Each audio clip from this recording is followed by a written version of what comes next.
Welcome everybody to this match between the Boonville Lumberjacks and the Utica Blue Sox here at Hanson Aggregates Field in Boonville, New York. Utica Blue Sox coming in this game, losing 4 out of their last 5. Their record now sits at 10-13-1. The Lumberjacks, just sputtering last week, recorded 3 straight wins. They sit in the 3rd place position in the PGCBL's East Division with a 17-10-1 record, suffering that one tie against the Mohawk Valley Diamond Dogs in their recent doubleheader.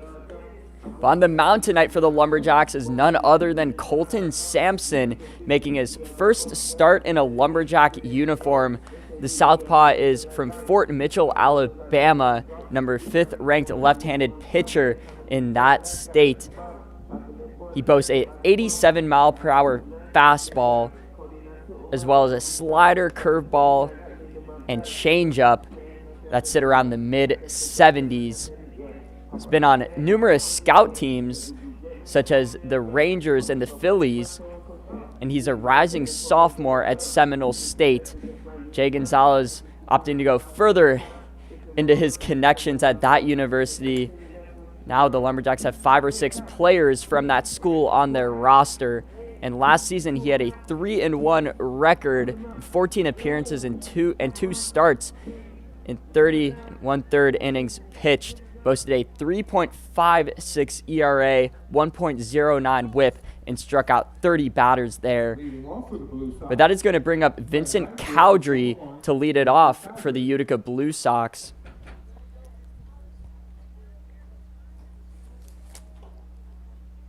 Cowdrey currently has a .212 batting average along with a .317 on base percentage.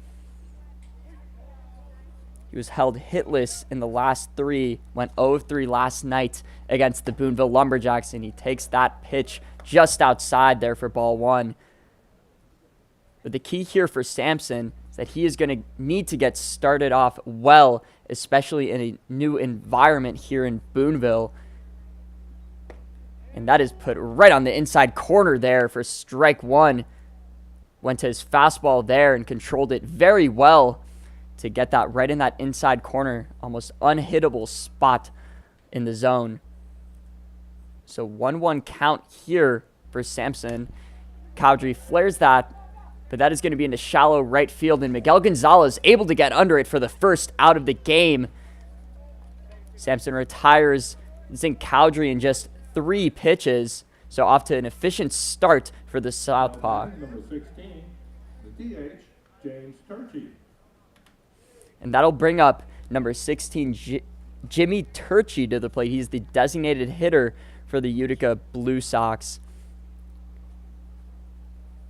Sampson winds and delivers that and puts it right down the plate for strike 1. So good start for the Southpaw.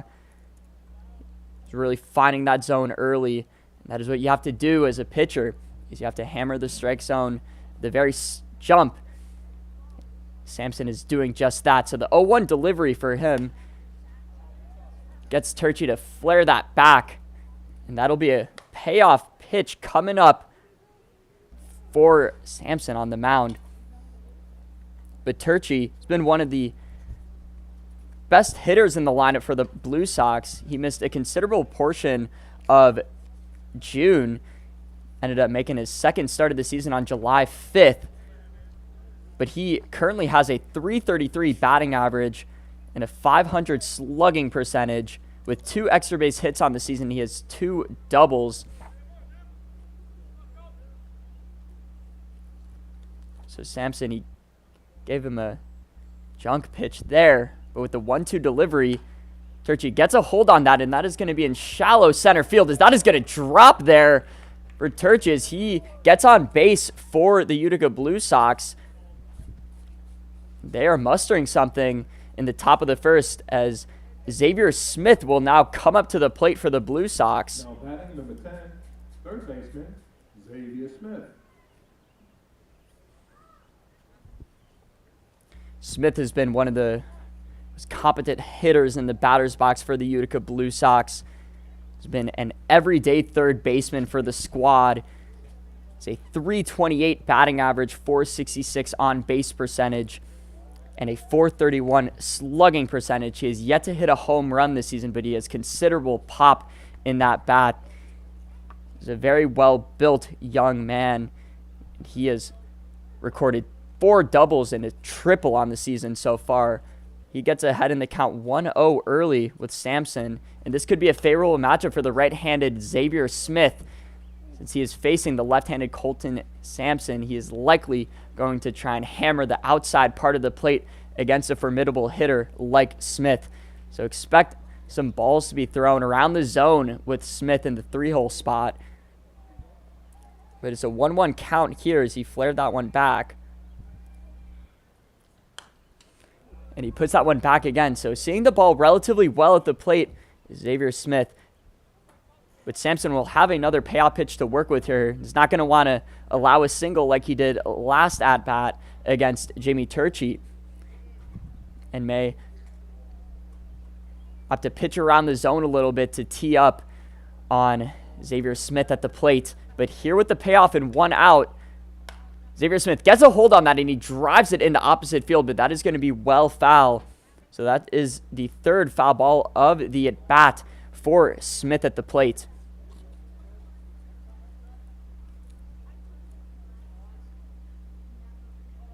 And Xavier Smith is a rising sophomore at Millersville, coming all the way from Lewistown, Pennsylvania. He was really effective in his freshman season there. So he takes that one just inside on a breaking pitch from Colton Sampson. Tried to get him to swing at that one that tracked into the dirt, but he lays off that pitch there wisely. So 2-2 count here for Sampson with a man still on first and Jimmy Turchi. He looks him down there, but winds and delivers. And that one is put low there again. So Xavier Smith able to work a full count here, showing that methodical approach at the plate and showcasing that good eye that he has as well. Smith is the number 30 third baseman in Pennsylvania and the number 255th ranked in the nation at that position. As he flares that one back, 4th foul ball of the at-bat here for Smith. He is really making Sampson work in this count.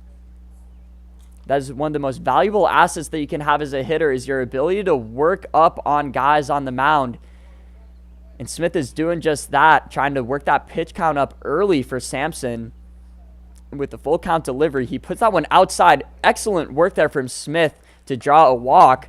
He was down in the count 1-2 to start it, but able to foul back some balls and really chose his pitches wisely there.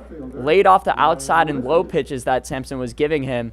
He draws a walk as the Utica Blue Sox now have men on first and second base with Ryan Ulysses waltzing up to the plate.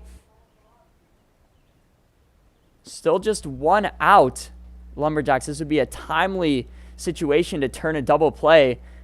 And Sampson with the 0-0 delivery. Ulysses skies that, and that is going to be into shallow right field. Was just behind on that pitch as Miguel Gonzalez gets his 2nd putout of the game out there at second base, tracking over to that shallow right field area. So 2 outs, as that was exactly what Sampson needed there from Ulysses. Very powerful hitter in the batter's box. And that is going to bring up Connor Jones to the plate. With 2 outs and men still on first and second base, Connor Jones, he hails from Greenwich, Connecticut. Just finished high school there. He takes a pitch right down the middle to open the at-bat. Connor Jones, again, another guy in this Utica Blue Sox lineup that has become an everyday starter for them. He's a .275 batting average with a .451 on-base percentage, known for drawing walks. He cuts that right up the middle, but Angel Santiago flips it over to Miguel Gonzalez, who is there to punch out Xavier Smith going into second base, and that is going to mark the end of the inning here for the Lumberjacks, who escape a bit of a jam. Colton Sampson does a nice job of getting through it. We will be back with the bottom of the first after we take a quick break.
And we are back here in the bottom of the first inning as Greg Nascimento will step onto the mound for the Utica Blue Sox. He's been one of their highest quality pitchers in the staff this season, and he boasts a 2.88 ERA in 25 complete innings pitched with a 1.28 whip to accompany that.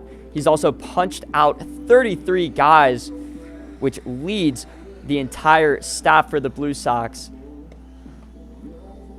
A little bit of a difference from what the Boonville Lumberjacks have on the mound tonight. Seasoned veteran in the PGCBL on the mound, and with the Lumberjacks, they are opting to start a player that hasn't made his first start yet in Colton Sampson. He was just signed earlier in July, less than a week ago, along with Erwin Cabasa, who is also going to be in the lineup tonight for the Boonville Lumberjacks. But the Utica Blue Sox are relying on their most valuable option here to hopefully get a win. They lost last night to the Lumberjacks 8-5.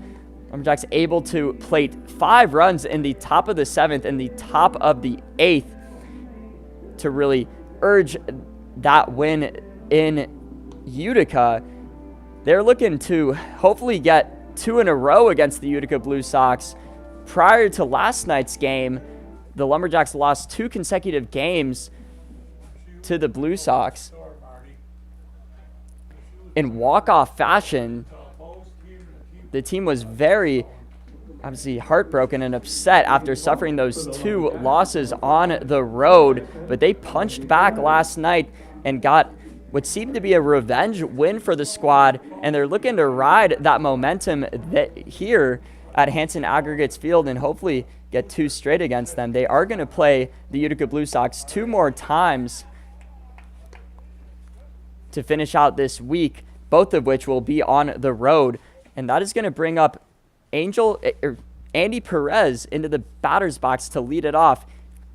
Become the everyday leadoff hitter for the Lumberjacks, and he takes a strike right on the outside corner of the plate there. So 1-1 count to him, 0 outs and no men on. He'll look to get something started here with Nascimento on the mound.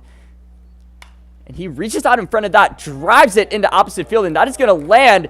Vincent Cowdrey cuts it off from getting into the gap. Nice play by the right fielder out there. But Andy Perez, he reached his barrel out in front of him as that was an outside pitch from Greg Nascimento, but he got a good hold of it and drove that one deep, as that is going to get the Lumberjacks started on the right foot in this contest and will bring up Miguel Gonzalez to the plate, who has been on an absolute tear recently, currently riding a 10-game win streak, and he's going to attempt to steal that back. Andy Perez gets there safely, and he almost went to third there as that one got past Jager Naylor out there, but he stays on the back. Howie Krause deterred him from advancing to third, but that is going to be another stolen base for Andy Perez, who has racked up quite a few this season for the Lumberjacks. He's their speediest player on the base paths. Gonzalez has the hot hand right now. It's dangerous to put him in a spot where he has a runner in scoring position. Andy Perez will likely advance home on just a single, given that speed that he has. Miguel Gonzalez recently coming off a 4-hit game against Oneonta where he had 3 triples. So really displaying that slugging ability. He does deflect that one foul and will be down in the count 0-2 to Nascimento, who is not a guy that you want to get into a payoff situation with. But if anyone is equipped to dealing with that, it is Miguel Gonzalez, and he's just been playing amazing as of recent. He also had a double last night against the Blue Sox. Currently boasts a 343 batting average and a 429 slugging percentage with 11 RBIs. Andy Perez is going to attempt to steal that bag, but Miguel Gonzalez had other plans, and he deflects that one to the backstop. So still 0-2 count. Gonzalez fighting at the plate.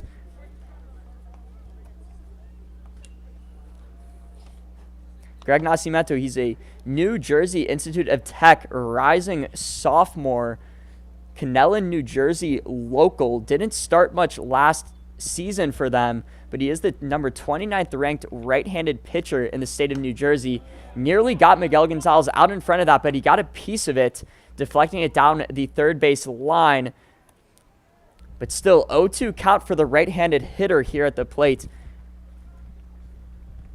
Gonzalez, he's a sophomore at Florida Southwestern State, Miami, Florida local, number 29th nationally at the second base position. My apologies, number 429th nationally at that. I thought that was a little bit high.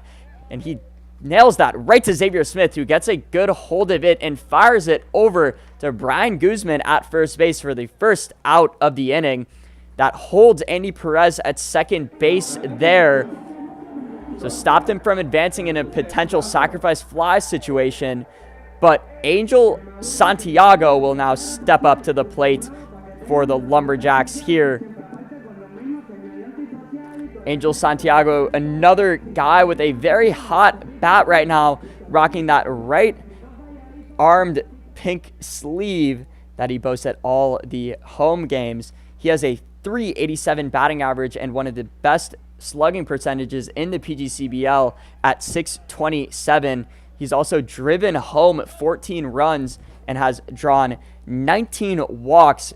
Very good plate discipline from the right-handed hitter this season. He does cut through that pitch right there for the first strike of the count.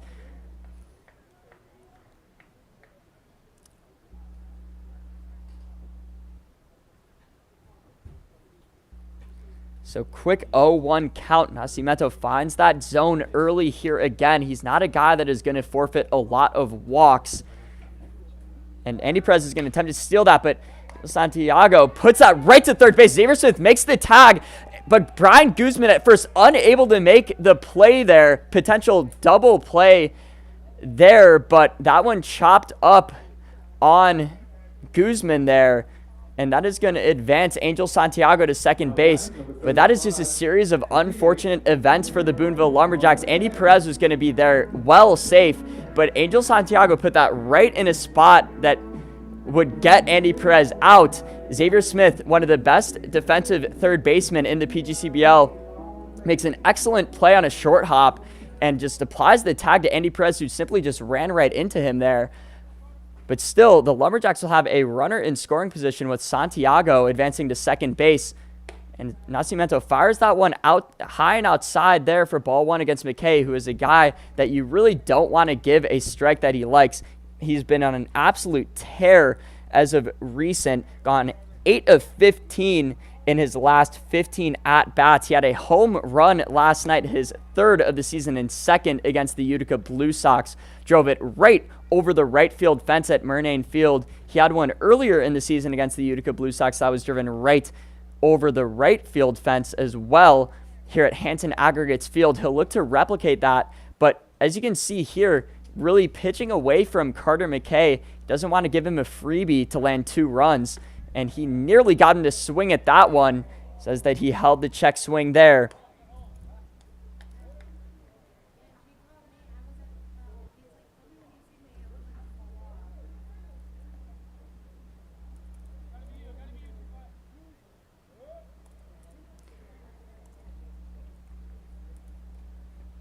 And with a 3-0 count, Carter McKay has some room to work with here. He takes one a little bit low in the zone to bring the count to a hitter's count. So 3-1 count for McKay. And he is dangerous when you get into this situation. Nascimento likely going to be forced to deliver a strike here. But you have to wonder, would he be better off taking the walk with a hot bat like McKay at the plate? But he does take a strike on a nice breaking pitch there that went right down the middle. Carter McKay didn't see that well initially, and that cut right into the sweet spot in the zone. So full count here for McKay. So he will look to do some damage here. And with the delivery, he chops that one right to the shortstop, fields it cleanly, and fires it over to first for the third out of the inning. The Lumberjacks threaten, but can't get the job done. Score is still tied at 0-0, heading in to the top of the second, where Colton Sampson will pitch his second inning of the season. We will be back with that.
And we are back here in the top of the second.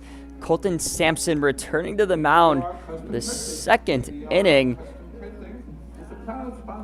He looked good in his first inning of action.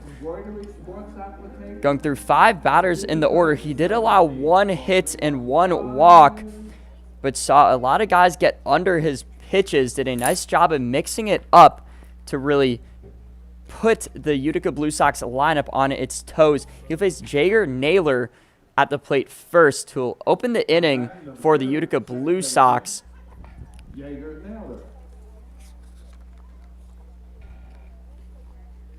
Naylor, he has a .237 batting average and a .408 on base percentage. He's also driven in 4 runs this season. He does take a strike right down the middle, so Colton Sampson again getting ahead early in the count. We've seen a lot of Lumberjacks starters struggle with that, allowing walks and hit by pitches once they get behind. But Sampson has been hammering at home. He does deliver one low there, though, so 1-1 count to Naylor.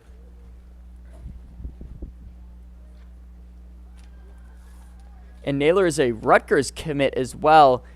He is from Pennsylvania, so a good amount of these guys on the Utica Blue Sox roster hail from Pennsylvania. He gets well ahead on that off-speed pitch there. Probably thought that was a fastball coming out of the arm of Sampson, but well ahead of it. So payoff pitch coming up for Sampson on the mound. Naylor is a top-end level prospect. He is a 101 mile per hour exit velocity and also is very speedy. 6.76 60-yard dash. That one looked like it was put right down the pipe, but the umpire does not give him the call there, so evens it here at 2 apiece. And Naylor had an excellent game against Boonville in his last start against them, which is a 6-5 walk-off win. He went 2 for 4 in that game with 2 singles, and he gets him to cut through that. First strikeout of the season for Colton Sampson, looking poised on the mound. He put that one down low and got Naylor to chase. That'll be the first out of the inning here for the Boonville Lumberjacks, bringing up Anthony Peritano to the plate. Peritano committed to USC, only had 1 at-bat in his first season there. One of the high-caliber baseball programs in the country. Sampson delivers that inside for strike 1. But Peritano coming all the way from sunny California. He's a San Diego, California local and is one of the highest ranked prospects for his class in the state. He's the number 11th ranked shortstop in California. He puts that one right down the line as that one gets past Andy Perez and is going to get into the gap. Looks like it's going to be a ground rule double there as Sebastian Burgos had trouble locating that. Went right to the bullpen that we have just outside the left field line. Good hitting there from Peritano, who pulled that down the line into a spot that is going to give you a surefire double. And he will get on base and into scoring position here for the Utica Blue Sox. But Peritano, he recently transferred to Murray State, didn't get much playing time at USC, and he's the number 68th ranked shortstop for his class in the nation. Arguably one of the highest end prospects in the PGCBL. He came late because Murray State was in the College World Series. Has only played 8 games this season as well. Just got here in early July for the Utica Blue Sox, but he's a welcome addition for that squad. And that is going to bring up Duncan Cullinane to the plate. He flares that one foul, so quickly down in the count, 0-2 here. Sampson will look to get his second punch out of the night. Pitchers do extremely well when they get out ahead early. Gives them some confidence moving into that payoff pitch scenario. And Sampson delivers that, but Cullinane gets a good piece of it. Angel Santiago gets there and flips it to Miguel Gonzalez for the double play. What a flashy play from Santiago. Read that perfectly well and caught Peritano off the bag. And that is going to mark the end of the inning here for Sampson and the Lumberjacks. Fielding does wonders for them, and they get out of it. We'll be right back with the Lumberjacks lineup after this. North Point Builders has been in business since 20.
And we are back here in the bottom of the second inning.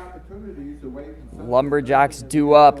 Our Erwin Cabasa, making his third start of the season, arrived with Colton Sampson just earlier this week.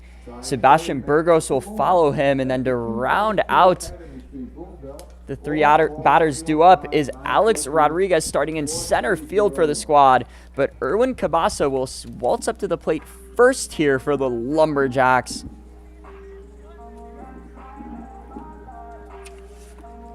Goes to Seminole State along with Colton Sampson. Jay Gonzalez packaging both of those guys to come over here. And Erwin Cabasa has done wonders for the lineup. Currently boasts a .444 average. It has just been 2 games, but again, a welcome addition to this Lumberjacks lineup. And he gets another hit there. He had 2 hits in his first 2 games each. That is his 5th hit of the season. Another single for Cabasa, who is aggressive at the plate and rockets that first pitch right into center field to get on base and open the inning strong for the squad. That'll bring up Sebastian Burgos. Burgos had some strikeout issues recently. He has at least 1 strikeout in his last 6 starts. He did hit a single last night, but needs to be more disciplined and aware at the plate. Having a more keen eye is important to him. He does deflect that one a little bit late on that. So 0-1 count here for Sebastian Burgos. He's a Fort Hays State player. Another guy from Florida. A .241 batting average during his last season there. Just late on that one. Deflects it foul yet again, but made great contact there. Quick payoff pitch for Nascimento to work with. Cabasa on first base. It's all about how Nascimento responds to that single to open the inning. Gonna get a punch out here, which he does just that. He is in good shape. Puts that one right past Burgos on a fastball. He couldn't turn his hands quick enough to barrel it up. And that is going to be his first strikeout of the night. It's his 34th on the season for the right-handed pitcher. And that is going to bring Alex Rodriguez to the plate. Center fielder from University of Central Florida. Made weak contact with that and deflects it down the first base line. So 0-1 count here for Rodriguez. So he shares the same name as Hall of Famer Alex Rodriguez. Most of the guys in the dugout call him A-Rod after that. Doesn't boast the same type of power that he does, but is a capable contact hitter in the batter's box. He does take one on the high outside corner there for strike 2. So Nascimento delivering 4 straight strikes. He is delivering that high there. Had some flexibility to give Rodriguez a chase pitch, and he did just that, but did not get him to turn his hands on that one. With the 1-2 delivery, Rodriguez puts that one right to Xavier Smith, turns it over to Jaeger Naylor, and that is going to be fired to Guzman, but not in time. Alex Rodriguez able to beat that one out with his speed. He has a 60-yard dash in the low 6s, but that is going to be a fielder's choice. But nonetheless, keeps the inning alive here for the Lumberjacks. As Connor Tapati will come up to the plate here. The left-handed hitter looked to use that advantage against a right-handed pitcher in Nascimento. Does take a strike right down the middle. Tapati recorded his first extra base hit of the season last night, getting a double against the Utica Blue Sox.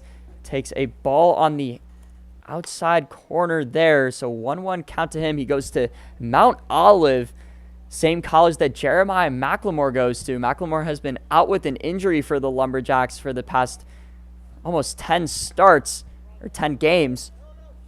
Tapati and McLemore both coming from school down there. The Southern Pines, North Carolina local. Tapati been solid at the plate as of recent. Struggled to get going at first. Just boasts a 186 batting average and a 333 on base percentage. With that, he has 10 walks on the season. Doesn't strike out much, but hasn't made great contact with the ball as well.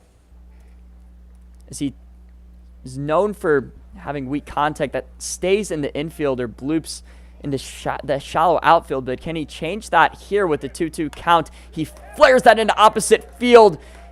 That is going to get to the left fielder, and he's going to fire that in, but Alex Rodriguez wisely takes the extra bag here as Ulysses struggled to corral that out in left, and that split-second delay caused Howie Krause to wave Alex Rodriguez to third. So Boonville will have runners at the corners here.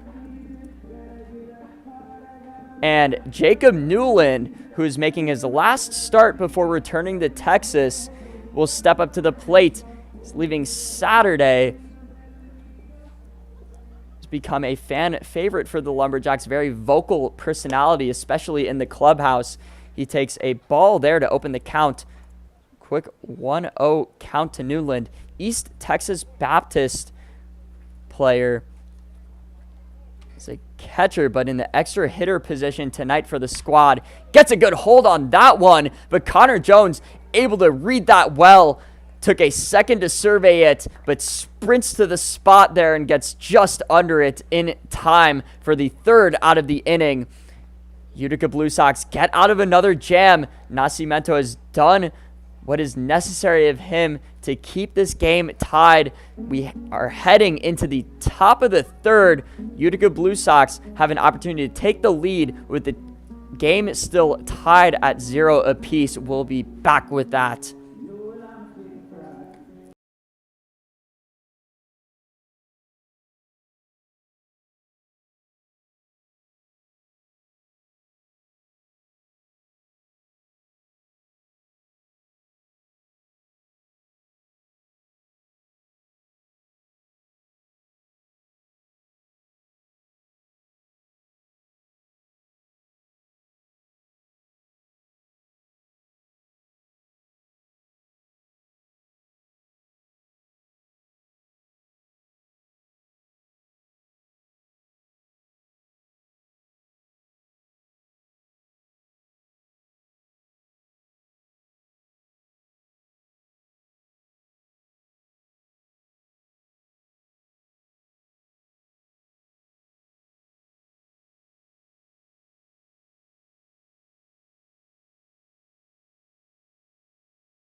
And we're back here in the top of the third inning. Brian Guzman, Avery Whitney, and Vincent Cowdery due up here for the Utica Blue Sox. Utica coming into this game struggling, losing 4 out of their last 5. Hitting has been a significant issue for the squad. The 4th lowest team batting average at .235, along with the 4th lowest on-base percentage at just .367. And they also haven't been hitting much for power. 5th lowest slugging percentage as well at .296. Can their bats get going as they head into the latter half of this regular season? Currently fighting for a playoff spot against the Mohawk Valley Diamond Dogs. Can't afford many more losses to keep track with them.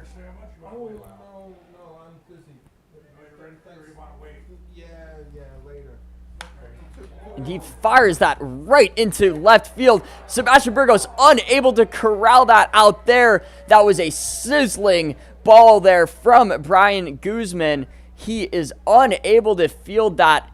Made a great read on the ball and got to his spot. Was just unable to execute and finish it. Now batting number 5, extra hitter. And that is going to be a base runner early in this inning for the Utica Blue Sox. Avery Whitney will waltz up to the plate in the bottom of the order. He's the 10-hole guy for them. He does take a ball there.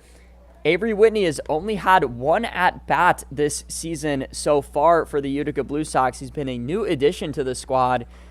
He is a Hillsborough, New Jersey local, rising junior at County College of Morris. He takes a second straight ball in the count here, so good eye from Whitney at the plate. Oh, it's gonna say that he hit him there. That is going to advance 2 bottom order guys for the Utica Blue Sox. Vincent Cowdery will come up here, the top of the order for them. And that is a mistake from Sampson to allow Avery Whitney to get on first there. Vincent Cowdery flew out to the second baseman in his first at-bat of the night. Takes a ball there. Sampson going to need to find the zone. Talking about how he was commanding the strike zone so well earlier in this game, it seems that he's lost it here. That Guzman error may have rattled the southpaw. He does get one past Cowdery there. Put it high. And Cowdery pulls the trigger. That is something that you need to learn to lay off of as a hitter. It catches the eye, and that is why you see a lot of hitters cut straight through upstairs fastballs. Sampson relied on that there. He does deliver a ball again, so quick 2-1 count for Cowdery to work with in the box.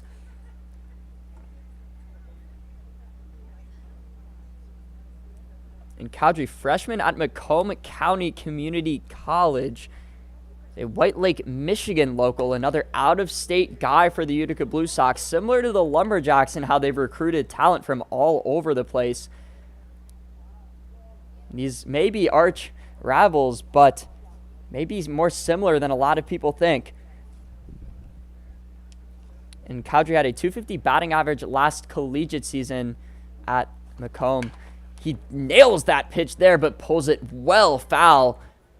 It's a hitter's count swing from Cowdery at the plate, but was unable to time it perfectly to put into play. That may have been gone if he was just slightly later on that ball. So quick 3-2 count for Sampson. Need to attack the zone, and Cowdery will need to protect the plate with runners on first and second. Sampson delivers. Cowdery puts that into play, hops right over Andy Perez, and Sebastian Burgos. They are not going to threaten him there. They know that he has a cannon out in left field. Saw that on display last night as he threw out a guy heading into home. We're not going to test that again. They learned their lesson from last night's game. But 2 early hits in this inning for the Utica Blue Sox, and they had the bases loaded with nobody out, with Jimmy Turchi waltzing up to the plate. Turchi had a single in his first at-bat, again, has the highest batting average on this Blue Sox roster. Has just played 4 games, but has really gotten off a hot start in his return to the lineup. He does take a ball there, so 1-0 here for him. And this is a situation that you would dread as someone making their first start. Sampson may be reeling right now. Puts that one outside for his second consecutive ball. And this is where things can really get ugly for a team, is in these bases loaded situations early in a game can really be a turning point for a squad. And Sampson is going to need to work out of a jam. He likely hasn't pitched in a while, given that the Seminole State season ended in May. He does get that one past Turchi, made weak contact with it as that was a foul tip. So 2-1 count. Good quality pitch there from Sampson. Sampson has that low leg lift. Also employs a side step as well. He has great command in and around the zone. That's what his scouting report says. He puts that one right past Turchi there. Evens the count at 2. Necessary strike from the southpaw. He'll be looking to punch him out with the bases loaded to get the first out. Xavier Smith looming in the backdrop in the on-deck circle for the Utica Blue Sox, and he can most certainly do damage. Has been a great hitter against the Boonville Lumberjacks specifically. Turchi flares that one foul, so stays alive. Turchi, again, is not a guy that is going to strike out a lot in the batter's box. And he is really embracing his contact ability with, in this at-bat, crucial scenario for the right-handed hitter here. Sampson delivers. Turchi gets a good hold on that, and that is tracking into right field. That is going to be deep enough to plate Guzman, who comes in to home plate for the first run of the contest. Utica Blue Sox go up early here, 1-0, and men are still on the corners here for them. Great situational hitting there from Turchi, who did what he had to in that situation. That advances 2 runners.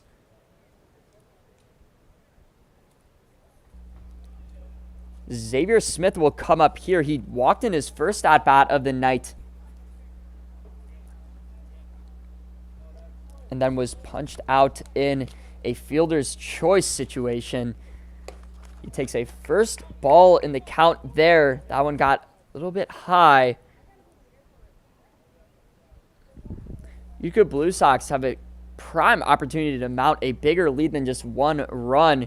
You would think it would be a disappointment for the squad if they could only plate 1 with a bases loaded situation and 0 outs. Smith takes a strike on the inside part of the plate, looks through that, evening the count at 1 apiece. 1-1 count, 1 out. Still men on the corners for Smith at the plate. Sampson looks toward first, but delivers. Smith got a decent hold of that, but puts it back. Got just under that pitch from Sampson. A guy that can make contact. Was able to work that walk in his last at-bat where started the count down 1-2. He is down 1-2 here again. Will he be able to draw another walk, or could he do even more damage than he did during his last at-bat? We shall see with this oncoming pitch from Sampson. And Xavier Smith gets under that one. That is going to track right into the mitt of Andy Perez out at third base for the second out of the inning. Crucial out for the Lumberjacks, who have 2 outs. And the bases cornered situation seems a lot less daunting, as they will just need 1 more punch out to end this inning. Ryan Ulysses will step up to the plate. Flew out to second base in his first at-bat of the night. Sampson doing an excellent job of getting hitters under the ball. He delivers a ball on the inside there. So 1-0 count for Ulysses. Ryan Ulysses, 242 batting average. He's got all of that ball, but drills it foul. Could be the first strike of the at-bat. But Ryan Ulysses has 8 extra base hits this season so far. He has 4 triples. Outfielder, he has a ton of speed, very lanky figure, tall stature. He can use those legs to really power some quality base running. With the 1-1 count, Ulysses fires that right up the middle there, and that is going to get past Alex Rodriguez. He's unable to glove that there. Crucial mistake there from the center fielder, who let his eyes track off the ball, and that is going to allow 2 Utica Blue Sox to score. Should have been just 1 run, and that could come back to bite the Lumberjacks later in this game.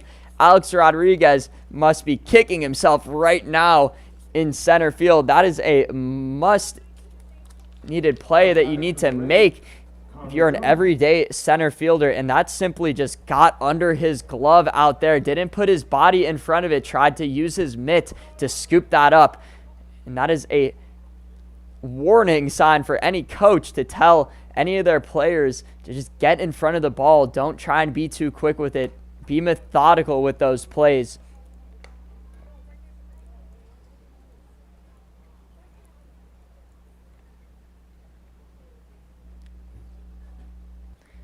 And that'll bring up Connor Jones to the plate here. Second at-bat of the night. And that is delivered low there. Ulysses steals third. Able to get 90 feet away from home. Does have 2 outs, so not a sac fly situation.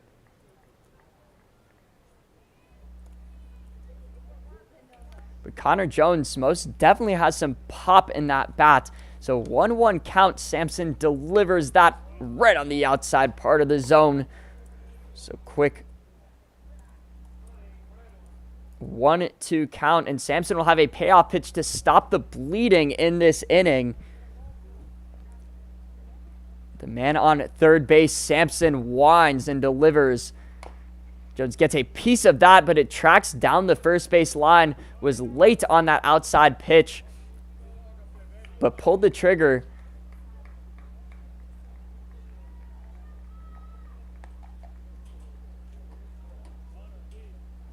So still 1-2 count for Sampson on the mound. If you're a pitcher, you can't get too upset at your field for making a mistake. But your field really has to back a pitcher, especially when they're making their first start. And the Lumberjacks field has not done that so far. Connor Jones skies that into shallow right field. Miguel Gonzalez able to get under it for his third put out on a flyout of the night. And that is going to mark the end of the inning, but not before the Utica Blue Sox plate 3 and 2 off the double of Ryan Ulysses. Able to drive that right into center field. Alex Rodriguez cannot get his mitt on it. And that drives home 2 guys. Utica Blue Sox up 3-0 with the Lumberjacks lineup due up. We'll be back with that.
And we're back here with the bottom of the third. Mason Rismondo in the 10-hole spot for the Lumberjacks will step up to the plate for his first at-bat of the night. Gets a decent hold of that ball, but that is blooped into shallow center. Jaeger Naylor able to get under it from his second base position for the first out of the inning.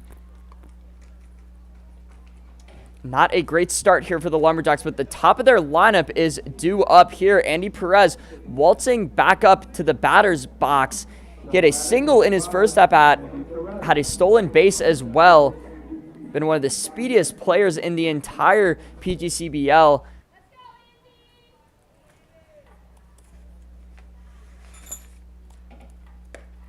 He takes a first pitch strike there. Andy Perez at the start of the season, very aggressive in first pitch scenarios, but he's slowly grown into a hitter that methodically progresses through a count. I haven't seen him cut through a first pitch in quite some time, despite them being strikes most of the time. He does take a ball there to even it at 1. But he has changed his approach at the plate. Jay Gonzalez has really urged guys to be more patient in the batter's box. And Andy Perez, every single time he stepped up to the plate at the start of the season, he would swing at the first pitch. It was almost a given for the right-handed hitter. But recently, he has approached it much more methodically, which has done him wonders. That one goes off the bat of Andy Perez. Looked like it was tracking to hit him, but almost turned the bat there, and it got the knob on the end of his bat. So 2-2 count for Perez. And Perez, .305 batting average. He was one of the 5 Boonville All-Stars that were listed this week. He gets a decent piece of that to stay alive. And Andy Perez, another guy similar to a lot of the guys in this top of this order that can drive up pitch counts. Given how great eyes they have, Andy Perez is most definitely a formidable option when it comes to a 2-strike count. He does a ton of damage when his back is against the wall.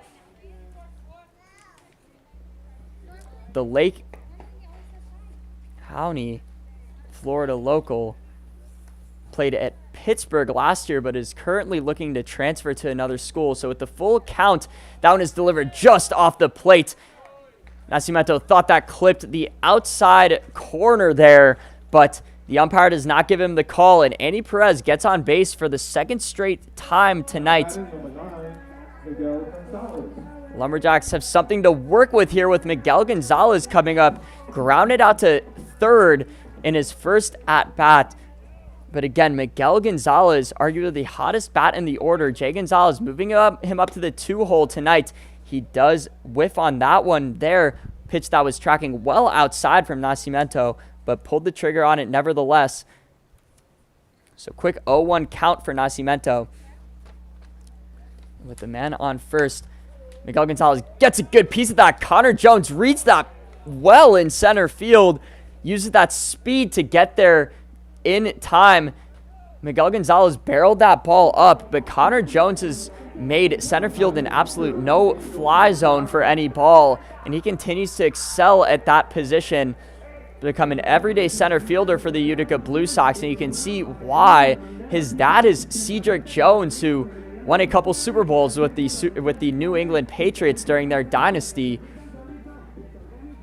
That was an excellent play there. Might have learned that from his dad. That receiving ability is quite there. So that is going to be the second out here for the Lumberjacks. But Angel Santiago, a threat at the plate, will look to change that and get the Lumberjacks on the board. Andy Perez attempts to steal that bag to second base, and he is going to get there safe. Naylor is unable to hold onto that ball there. It looked like the tag may have been applied in time, but Naylor scooped that up well, and that was a great throw from Cullinane there, using that pop time that he boasts. But Naylor unable to execute that at second base.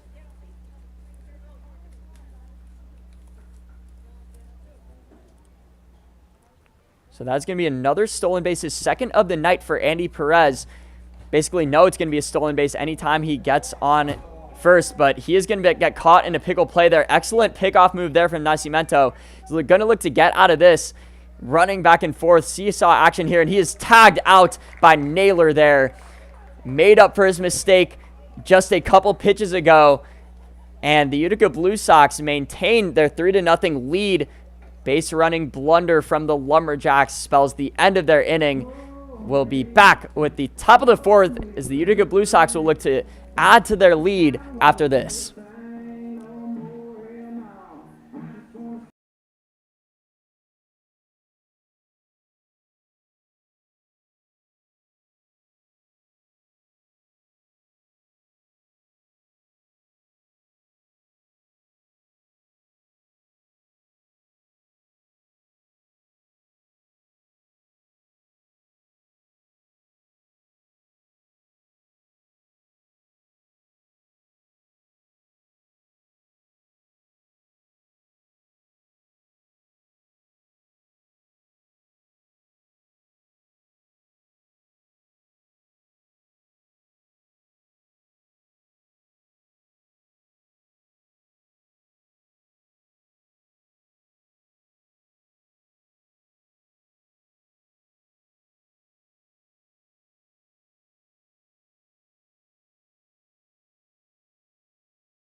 And we are back here in the top of the fourth inning. Utica Blue Sox stepping back up to the plate, due up. Jaeger Naylor made that tag out to end the bottom of the third. Following him will be Anthony Peritano and Duncan Cullinane as the three due up for the Utica Blue Sox. Naylor struck out in his first at-bats, had big strikeout issues earlier in the season, but has come along nicely for the Blue Sox. He has been a solid lineup option for the squad. He does take a pitch on the outside part of the plate there for strike one. So 0-1 here for Sampson, who has no men on to work with. Naylor is the prototypical type of second baseman that you see. He has a short stature but has a very stout build. He does drive that deep into left center field, and that is tracking, and that is gone for the second baseman. Gets his first home run of the season, and that one carried right on out of Hanson Aggregates Field. What a drive there from Naylor. Got all of that ball, and Sampson forfeits his first home run of the season. Naylor is getting going just at the right time for the Blue Sox. He hammered all of that ball, read that perfectly off the arm of Sampson. Utica Blue Sox go up 4-0 here. And that is going to bring up Anthony Peritano to the plate. What will he be able to do to follow suit? Takes a first pitch ball there. If you're the Boonville Lumberjacks, this is a familiar situation for you. You've come back from so many deficits. Could be another one in the making here, but Sampson gonna have to get out of this inning first and give the lineup an opportunity to cut further into this lead. They have not been able to plate a single run in this contest thus far.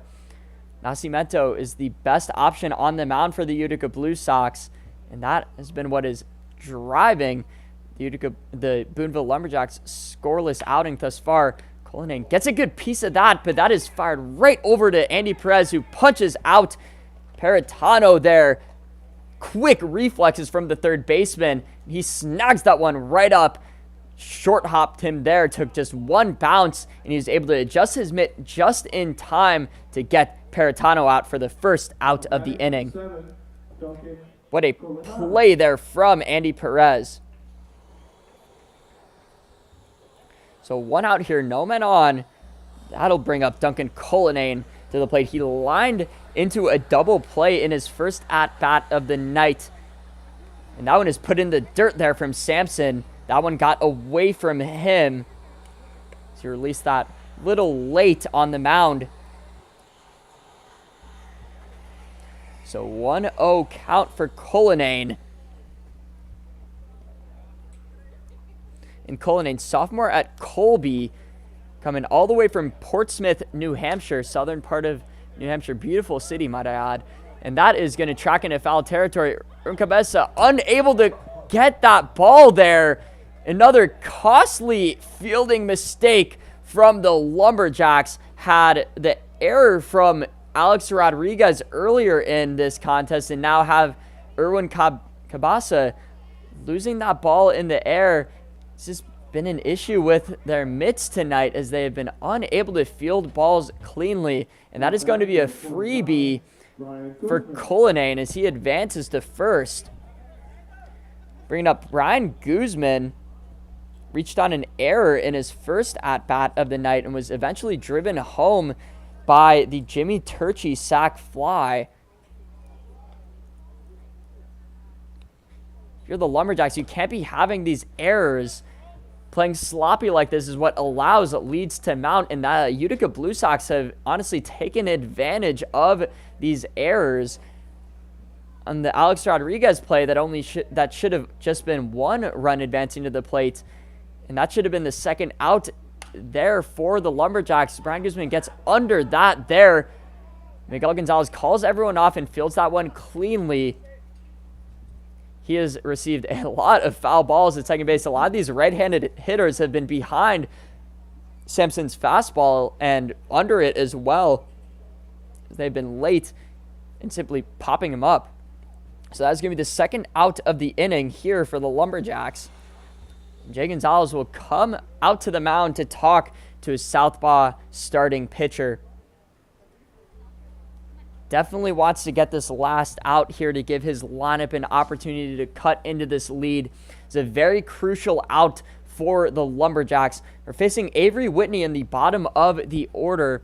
He was hit by a pitch in his first at-bat and was plated on the Ryan Ulysses double in the top of the third inning. But he will step up here. The runner on first base and 2 outs may mark the end of the night for Colton Sampson in his first start of the season. He is going to steal that bag there. Sampson made a great pickoff move there. The throw was a little inaccurate. Aaron Cabasa was unable to get that throw to second in time. Duncan Cullinane using that excellent speed to run out a potential tag out, and he advances here for stolen base.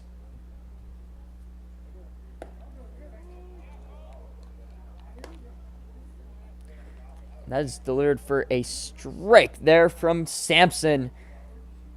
So runner on second. Avery Whitney, perfect opportunity to up this lead to 5 with the speedy Cullinane at second. Sampson will look to fire that back to second base. No one covering. Cullinane maintained a healthy lead out there. Sampson had eyes on it. He will look to focus on the count at hand against Avery Whitney. Whitney puts that one right up the middle, but Alex Rodriguez fielded that inside, and he wasn't deep in the outfield there. Gets under it easily for the third out of the inning, punching out Avery Whitney. Utica Blue Sox add 1 off the Jaeger Naylor home run. The Lumberjacks will be due up in the bottom of the 4th, where they will look to stamp their impact on this game and keep them in the contest by cutting into this lead. We'll be back with that.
And we are back here in the bottom of the fourth. Angel Santiago will step up to the plate. He advanced on a fielder's choice in his first at-bat of the night. Another all-star selected in the East Division for the Lumberjacks, one of 5 that were just announced, along with Andy Perez, Chase Triplett, Drew Turner. And he puts that one down on the ground. Naylor fields that cleanly and gets it right over to Guzman for the first out of the inning. Again, that is that aggressive first pitch approach that came back to bite Santiago there. Weak grounder. It was an easy punch out for Naylor and Guzman. And Carter McKay will come up to the plate here. He grounded out to the shortstop on a high chopper in his first at-bat. But again, he has gone 8 for 16 in the past 3 games. He does cut right through that. Was struggling with a strikeout issue before the past 3 games, but he has really flipped the switch recently. And the Boonville Lumberjacks have been more than happy to see that. That one gets away from him there, evening the count at 1 apiece. So 1-1 count, no men on. Nascimento still boasting a scoreless outing on the mound for the Utica Blue Sox. He winds and delivers. McKay gets a hold on that. Came off his bat with some velocity there, but it tracks down the first base line for strike 2. He's down in the count. Carter McKay, during that first 3-game stretch where he was back, he struck out 5 times across those 3 games. Looking to prevent that again here. He does cut right through that. Low pitch there from Nascimento, but got him to chase. And that is going to be the second out of the inning.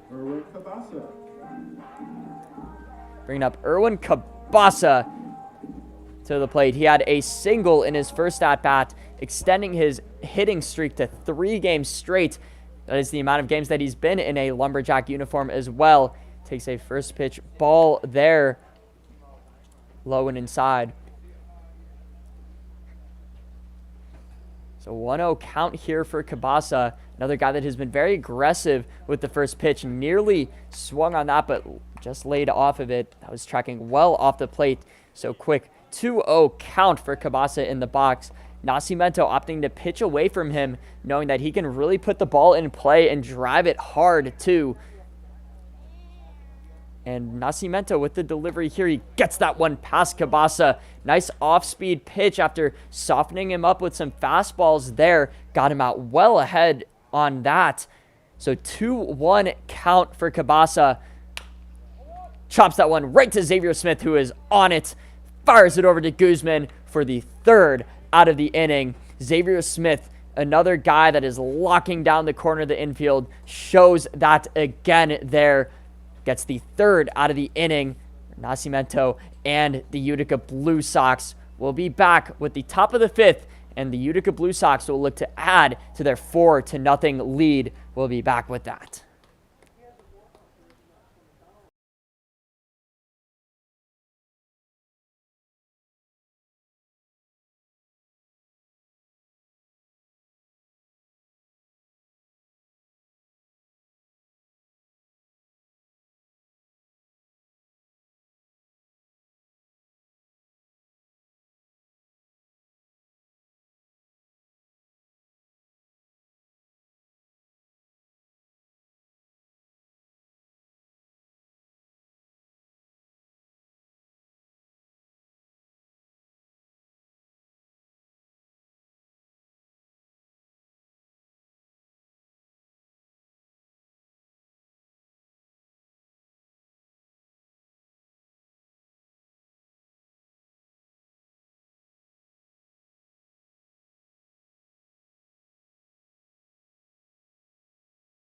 And we are back here in the top of the 5th. Colton Sampson's outing will end. He allowed 4 runs in his first start of the season. Wasn't helped out by his field, too. He flashed some good stuff on the mound, was mixing up his pitches relatively well. But that is going to bring up Anthony Schatz It's a 2.65 ERA in 8 appearances and 17 innings pitched. He has 16 strikeout, 22 strikeouts on the season. 1.59 whip to go along with that. He has strung together some quality performances out of the bullpen. Last saw shots in the Lumberjacks 7-1 loss to the Glens Falls Dragons at East Field. He was excellent in the 3 innings that he pitched. Lumberjacks did allow 7 runs in that game, but he allowed just 1 across those innings where he relieved Drew Turner. He has really looked more confident on the mound as the season has gone on. Struggled to open it, but has gotten that ERA down below 3 and has been one of the go-to options for Jay Gonzalez in the bullpen. You can see why, but he is opting to go to another southpaw arm here with Hanson Cowdrey stepping up to the plate here. The top of the order will be due up. Gets that one past Cowdrey to open the count. Got him to pull his hands on that. And that's going to be an 0-1 count here for Shots. Nearly hit him there as that one tracked the low inside part of the zone. It's going to even it at 1. Anthony Shots, he goes to Polk State. Another guy from the state of Florida, number 28th left-handed pitcher in the state of Florida, and number 230th ranked nationally at that position. Winter Haven, Florida local, boasts a 90-mile-per-hour fastball and mixes it up with a mid-70s curveball, slider, and changeup. Gets that one past Cowdrey on a breaking pitch to even the count at 2. He will have a payoff pitch to work with here. An even count and no men on. Shots winds and delivers. Puts that one right on the outside corner of the plate and punches out Cowdrey for his first strikeout of the night. Excellent control there from Shots. Hammers the outside part of the plate where Cowdrey couldn't turn his hands on it. And that is going to be the first out of the inning for the Lumberjacks.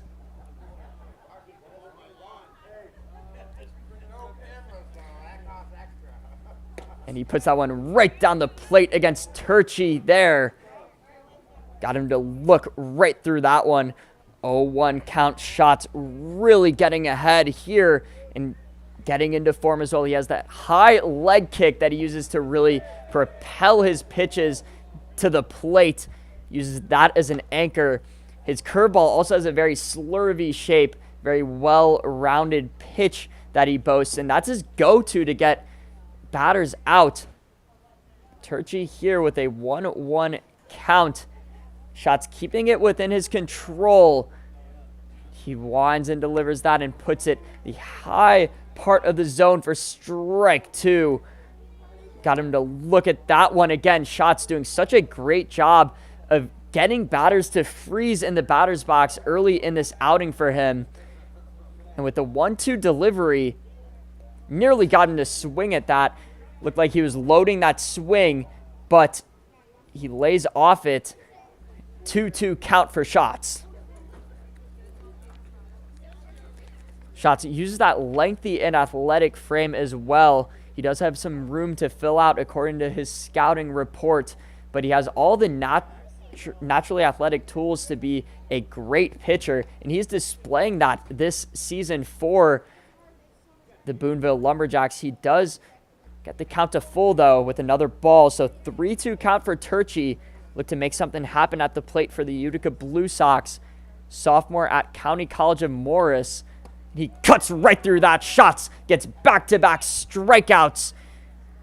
He has not been fearful of the top of this order. Gets 2 straight against Cowdrey and Turchi. And that'll bring up Xavier Smith in the 3-0 spot for the Utica Blue Sox with no men on and Shots dealing. with the wind and delivery. Gets Xavier Smith to deflect that one foul, so gets ahead early again here. So 0-1 count for Shots. He really does keep that fastball low in the zone. Once that fastball tracks upward, it can be dangerous for opposing hitters to really drive that into the gaps. Gets that one past Smith, and Shots will look to strike out the side here. Haven't seen that much this season from the Lumberjacks pitching staff. They have been excellent, but they haven't struck out the side much. He is one strike away from striking out the side here with Smith at the plate. So Shots winds and delivers. Smith puts that one into play right to Andy Perez, fields it cleanly, and fires it over to Cabasa for the third out of the inning. 3 up, 3 down for Shots at the mound. Utica Blue Sox unable to extend their lead. The Lumberjacks have another opportunity. They've been blanked through the first 4 innings of this contest. Will their lineup get something going here in the bottom of the 5th? We'll have to see coming up next.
And we're back here in the bottom of the 5th, middle of the order, coming up for the Lumberjacks. Sebastian Burgos will lead off for the squad here.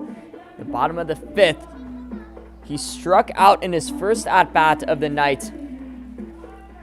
That is his 7th straight game with at least 1 strikeout. He's really struggled to find quality and consistent at bats. He does take a ball outside to open the count here. The Lumberjacks really need to rally some momentum starting in the middle part of this game. Gets Sebastian Burgos on the outside pitch there. Unable to make contact. That was perfect location from Nascimento on that one.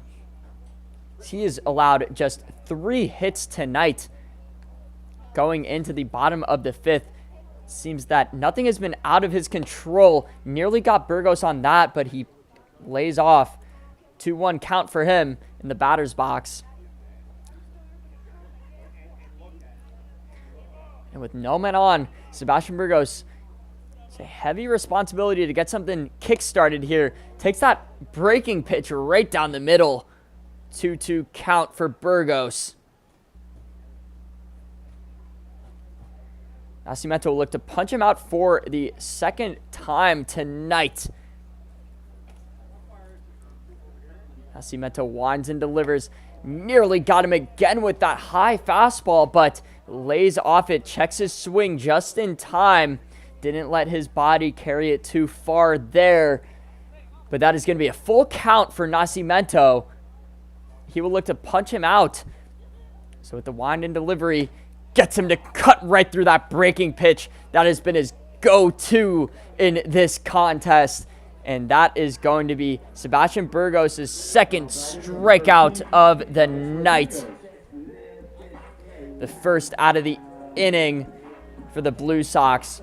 Bringing up Alex Rodriguez, who reached on a fielder's choice in his last at-bat. He puts that one outside there. But tonight, Nascimento has just allowed 1 walk. So really putting it in the strike zone like we see there. Gets Rodriguez to look at that breaking pitch. It's very hard to turn your hands on those type of pitches, especially if you don't see it well out of the pitcher's arm. And he got him again there with another breaking pitch that is really starting to find its shape as we get later into this game, as Nascimento has just gotten stronger as the game has progressed. So payoff pitch here. He went to his fastball, pitched it away from the left-handed Rodriguez. 2-2 count for Nascimento. He'll look to get his 4th strikeout tonight. But Rodriguez had other plans. Fouls that one off. Stays alive in the count.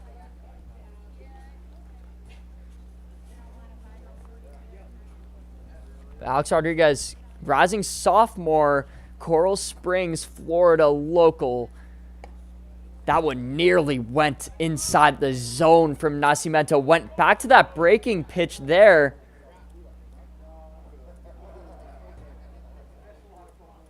And that one almost came in, but full count for Nascimento. Alex Rodriguez fighting in the count as he fouls that one off. Still 3-2 for the left-handed hitter. He's not going to go down without a fight in the batter's box. And with the 3-2 delivery, Rodriguez puts it into play, but right at the shortstop, fires it over to Brian Guzman at first for the 2nd out of the inning. Alex Rodriguez has been plagued by ground out issues this season, and he grounds out yet again there. The 2nd out of the inning, bringing up Connor Tapati to the plate, who had a single in his first at-bat of the night, drove it into opposite field. That has been his playground, has been that opposite left center field territory. When he gets a barrel on a ball, he typically drives it to that part of the field. But he does take a strike right down the middle there. Another breaking pitch from Nascimento. He is really using that quite frequently, only going to his fastball, I'd say about a quarter of the time. He does get Tapati out under that, and that is going to mark the 3rd out of the inning. Nascimento blanks the Lumberjacks lineup yet again. They've not been able to muster anything in this contest. We're heading in to the top of the 6th. Utica Blue Sox still up 4-0. Anthony Schatz returning to the mound, looking to shut things down for the Lumberjacks to keep them within striking distance. We will be back with that.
And we're back here in the top of the 6th inning.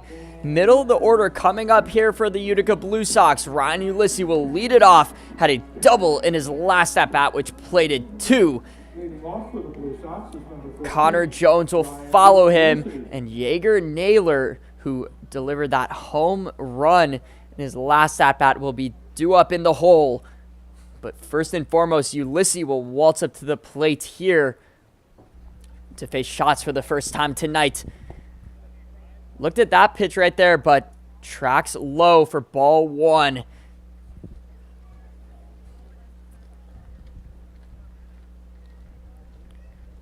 The Lumberjacks really need to keep this game within striking distance, and it's on the shoulders of Schatz to keep them in this game. A very high leverage situation for him.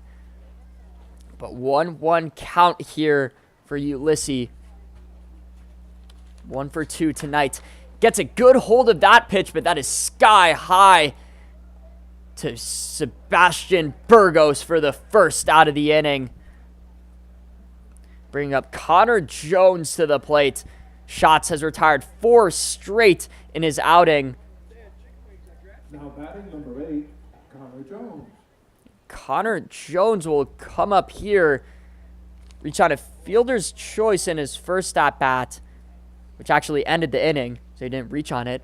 But he flew out to the second baseman in his second, so he's gone 0 for 2 tonight, looking to change that here in the box. Schatz delivers another first pitch ball to Jones. But Jones is committed to George Washington. Posted a 93.7 mile per hour exit velocity. Again, his father is Cedric Jones, and the rest of his family opted to play football. So he was raised in a football family, but chose a different direction, going with baseball instead. He was a football player in high school too. That one gets past Schatz again. A little bit of a wild pitch from the southpaw.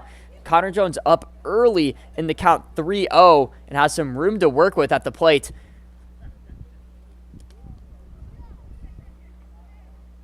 He went to a boarding school as well, so is known for his athletics. And that one is delivered just high. So Jones walks on 4 pitches. Schatz didn't have a competitive count against Jones. That is going to be his first walk allowed of the contest, bringing up Naylor to the plate. Again, they hit a home run in the top of the 4th inning, which upped the Utica Blue Sox lead to 4. If he drives home another home run here, the Utica Blue Sox will be up 6-0. But the man on first base, Schatz, delivers that low there again. So he's missed on 4 straight pitches, delivering 4 straight balls here, 5 straight balls to the Utica Blue Sox lineup. And Schatz has struggled with some control this season, has allowed a good deal of walks while he's been on the mound. And that one is put low there again. 6th straight ball for Schatz. Can't let this get away from him here. Lumberjacks lineup is putting a lot of trust in the southpaw pitcher, and they need to start plating runs soon. But likely pitching away from Naylor, given what he did in his last at-bat. Understandable from the southpaw. But with the 2-0 count, Schatz winds and delivers that and puts it right on the outside part of the zone for strike 1. 2-1 count here for the southpaw. He'll look to work back into it here. And with Connor Jones still on first base, will he use that speed to steal a bag? Schatz looks at him at first, but delivers that. Naylor got ahead on that one. 2-2 count for the right-handed hitter, committed to go to Rutgers. Naylor did have a strikeout in his first at-bat, at risk for another one here if Schatz puts down a quality pitch in a payoff situation. With the 2-2 count,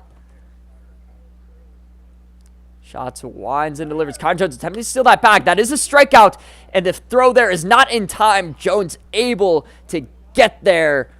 Naylor does strike out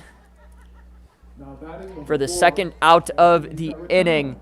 But Jones again using that speed. We have seen it in the field, but not on the base paths tonight. Jacob Newland behind the plate almost was able to pop up and throw him out, but took a bit of a chopper there. Didn't get there super cleanly, and Jones was there with plenty of time to spare. And Anthony Peritano will come up for his third at-bat of the night. He had a double in his first at-bat and then grounded out to Andy Perez off a grounder that had some velocity to it. But Schatz now is a runner in scoring position, so at risk for forfeiting another run with Peritano at the plate. The 0-0 delivery. That one is put inside there. Goes off the padding of Jacob Newland there.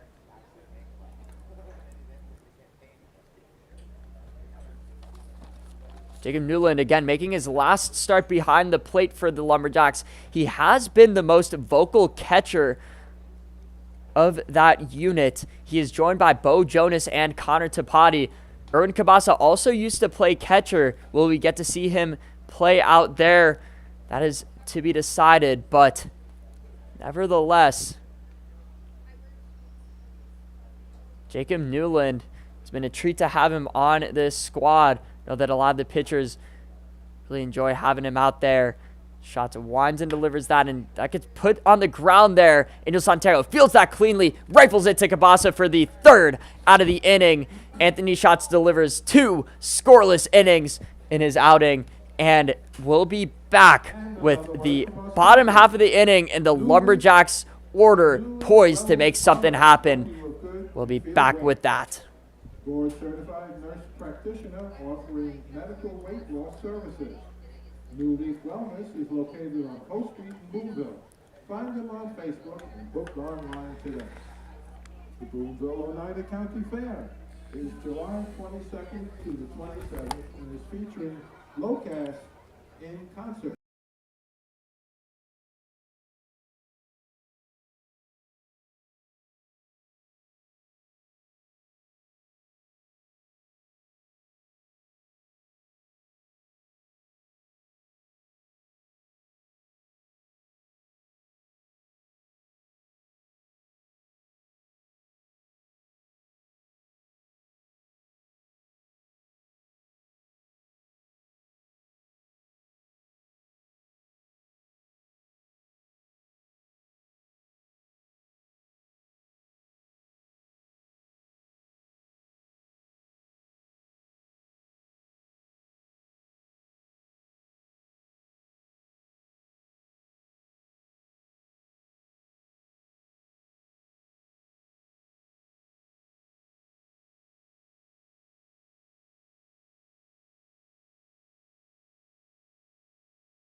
And we are back here in the bottom of the 6th inning. Lumberjacks have yet to plate a run in this contest through 5. Will they be able to do something here? Jacob Newland will be the first batter in the box to lead the inning off for the Lumberjacks. He flew out to center in his first at-bat. Hasn't been to the plate since the bottom of the 2nd inning. Nascimento has really gotten into his groove. After struggling a bit in the first 2 innings, he's just faced 3 batters in the bottom of the 3rd, bottom of the 4th, and bottom of the 5th. So 9 up, 9 down for the Lumberjacks. Recently against Nascimento, they've not been able to figure out that breaking pitch that he boasts. That one gets past Cullinane behind the plate. So 2-0 count for Newland. And Jacob Newland, he boasts a 189 batting average. Again, that 456 on base percentage is driven by the 16 walks that he has drawn this season. That one clips the low outside corner there for strike 1. Newland didn't have a chance of turning his bat on that. Perfect location again from Nascimento, really hammering those corners and outside parts of the zone very well on the mound. That one is put right on that inside area of the zone for strike 2. So 2 very quality pitches from the right-handed pitcher. He looks to get through 6 innings unscathed. He is poised and confident on the mound right now for the Blue Sox. The 2-2 delivery, that one is put on the outside part of the zone away from Newland, and that is a punch out for Nascimento, his 6th of the night. his 5th of the night. Really settling in nicely on the mound. He hasn't allowed a walk since the bottom of the 3rd. And he delivers that and gets Mason Resmondo to whiff on that one. That one cut right to the outside. Way out of the zone at the last minute there. And that got Mason Resmondo looking a little silly on that one. So 1-1 count here for Resmondo, who flew out to the second baseman in his first at-bat. Another Seminole State player, rising sophomore there. He takes a pitch on the inside part of the zone. So another payoff for Nascimento, looking to get his 2nd straight strikeout.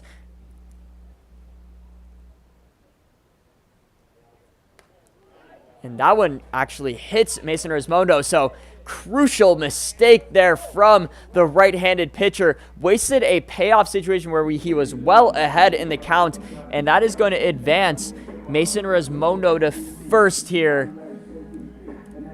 Bringing up the top of the Lumberjacks lineup. Andy Perez will step up to the plate here. He's gone 1 for 1 tonight. Had a single in the bottom of the 1st and then walked in the bottom of the 3rd. So has reached base both of those times. Takes a ball high inside there. So 1-0 count early. That one is fired back, keeping Mason Resmondo in check there at first base. Has a bigger arm than he has speed in the outfield, but is still a threat on the base paths for the Lumberjacks. That one is put right on the inside part of the zone for strike 1. Got Perez to freeze. 1-1 count for Nascimento. The runner on first puts that one inside there, as that one was framed well by Cullinane. Make it look like it was further inside than it actually was. So Perez, again, down 1-2 in the count here. Nascimento getting ahead so early. The 1-2 delivery here. Perez extends his hands on that one, but that is going to land right into the right fielder's mitt out there for the 2nd out of the inning. Vincent Cowdrey simply just had to stand there, and that ball went right to him. And Miguel Gonzalez will come up here for the Lumberjacks. Last hope in this inning for them.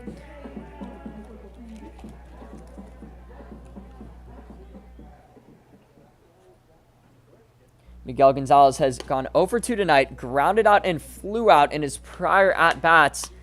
Takes a ball there to open the count. 2 outs and a man still on first, and Mason Resmondo drew that hit by pitch. Cullinane got that one ahead of him. Nice play. That was a wild pitch there from Nascimento on the mound. But Cullinane read that well and got his mitt just out in front of it to keep it in play. So 2-0 count quickly for Gonzalez. He looks to extend that hitting streak. Takes a ball high there. So the quick 3-0 count, and after him lays his best friend in the on-deck circle, Angel Santiago. Doesn't get much easier than the top of this, or doesn't get much harder than the top of this Lumberjacks lineup if you are a pitcher. That one is delivered for a strike in the zone. Miguel Gonzalez thought that was a little bit high there, but trots back into the batter's box for a hitter's count delivery coming up. So 3-1 here. Gets him out on that one. Went back again to that breaking pitch, and that has been unhittable. If I were Nascimento, I would go back to that here. I don't think I've seen the Lumberjacks get even a piece of contact on that slider that he boasts. Miguel Gonzalez flares that into opposite field. Naylor is on that, though, and fires it over to Guzman for the 3rd out of the inning. And the Utica Blue Sox get out of another inning unscathed. Nascimento has gotten through 6 scoreless innings on the mound as he has left this Lumberjacks lineup dazed and confused. That'll bring up Anthony Schatz back to the mound in the top of the 7th. Utica Blue Sox still with a firm 4-0 lead. Will be back with Shots on the mound.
And we are back here in the top of the 7th. Shots returning back to the mound for his 3rd inning. Leading off for the Blue Sox is number 7,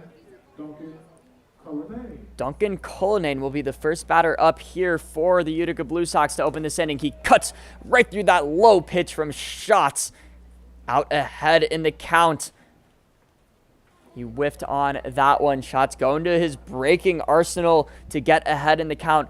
The pitchers that we've seen tonight all boast great off-speed and breaking pitches. That one cuts right into the inside part of the zone. Shots up 0-2 early in the count on Cullinane. Cullinane lined into a double play in his first at bat and then reached on an error. He does boast a ton of speed, has a stolen base in the top of the 4th. And that one misses just low there. Shots went back to the inside. So you got to do, if you're a left-handed pitcher against a right-handed batter, it's very hard to barrel up a pitch that is inside and clips the zone in that area. Shots opting to go back to that. So at the 1-2 count, Shots winds and delivers. Cullinane puts that into play right between the shortstop and third baseman. Cullinane gets his first hit of the night. And that gets the inning started off strong for the Utica Blue Sox. Brian Guzman will step up here to the plate.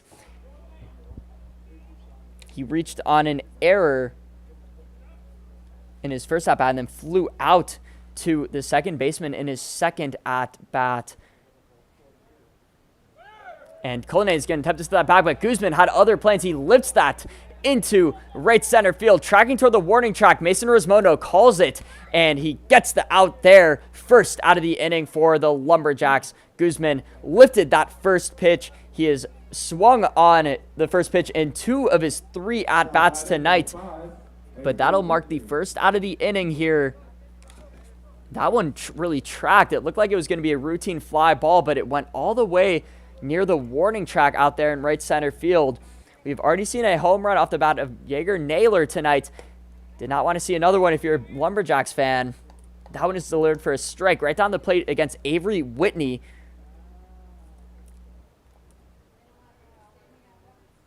So 0-1 count to the right-handed hitter. Puts that into play. Angel Santiago fields it there. Fires it over to second base just in time to get the speedy Cullinane out. Angel Santiago, an excellent play. That ball was right in between the third baseman and shortstop there, similar to that Cullinane line drive single. But Angel Santiago made a very athletic play out there and made the smart play as well. Avery Whitney was hustling over to first. It was going to be a long throw from the shortstop position. Saw that Miguel Gonzalez was covering second base and just got out Cullinane in the nick of time. That is going to be an error from Andy Perez there, as he did not get his body in front of that ball.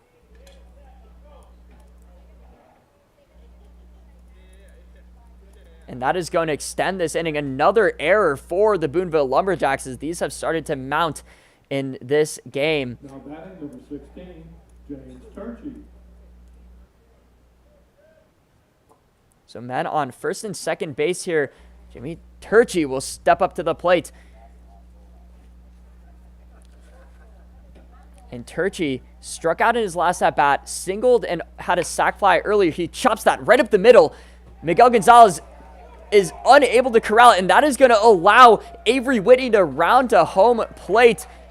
Really ricocheted off his glove there. That was a high-velocity ground ball, and the Utica Blue Sox are really hammering the Boonville Lumberjacks on Schatz' first pitches. Turkey able to put that right up the middle. Was going to be a hard play for Gonzalez anyway.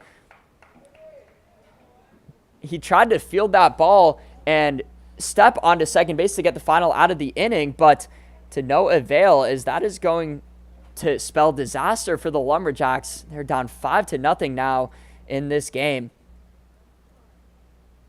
And that ball is lifted into left center field, and that is going to get down there. Gets past Alex Rodriguez. Xavier Smith corks that one up. Turkey rounds for home. That is going to drive in 2 more runs for the Utica Blue Sox. They've exploded on Anthony Schatz this inning. Xavier Smith got a great hold of that ball. Alex Rodriguez was playing a little bit in center field and was unable to track back to deep center field. And that was a ball that was getting down quickly from Xavier Smith. He plates 2 with that double.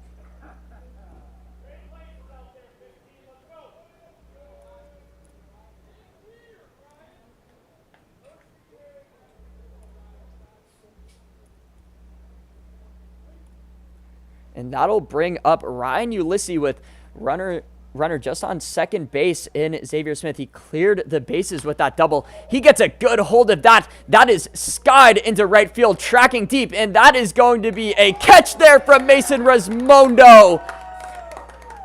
What a play there from the right fielder. Leaps up to the fence. Looked like it was going to ricochet off it, but Mason Resmondo denies the Utica Blue Sox, and Ryan Ulysses got a good hold of that. Mason Resmondo denies that, but not before the Utica Blue Sox plate 3 in this inning to extend their lead to 7 runs. We'll be back with the Lumberjacks lineup, who need to muster something quick if they are to stay in this game. They will face Nascimento on the mound, who returns for the 7th straight inning. We will be back with that. Trainer Funeral Home has been helping Boonville families.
And we are back here in the bottom of the 7th. Angel Santiago will lead things off for the Lumberjacks here.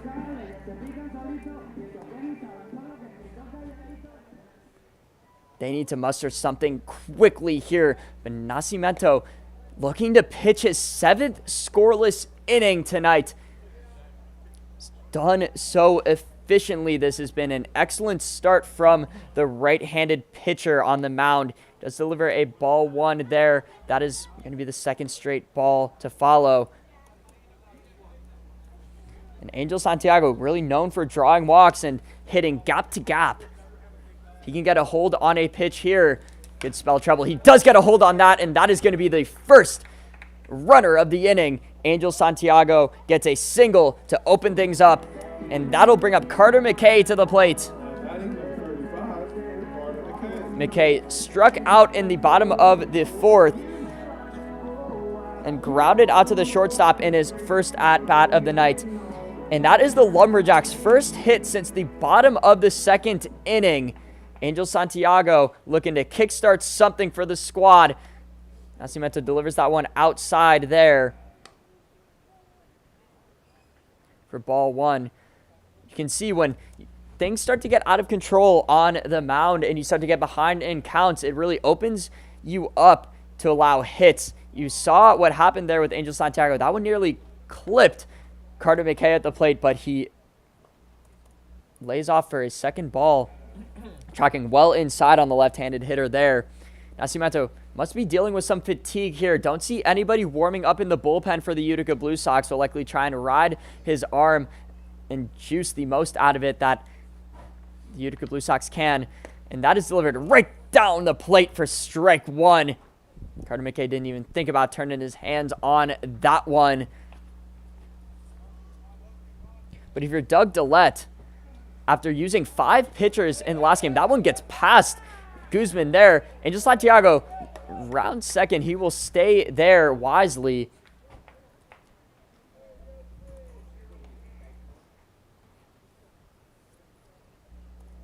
And he will be in scoring position here, threatening to be the Lumberjacks' first run of this contest.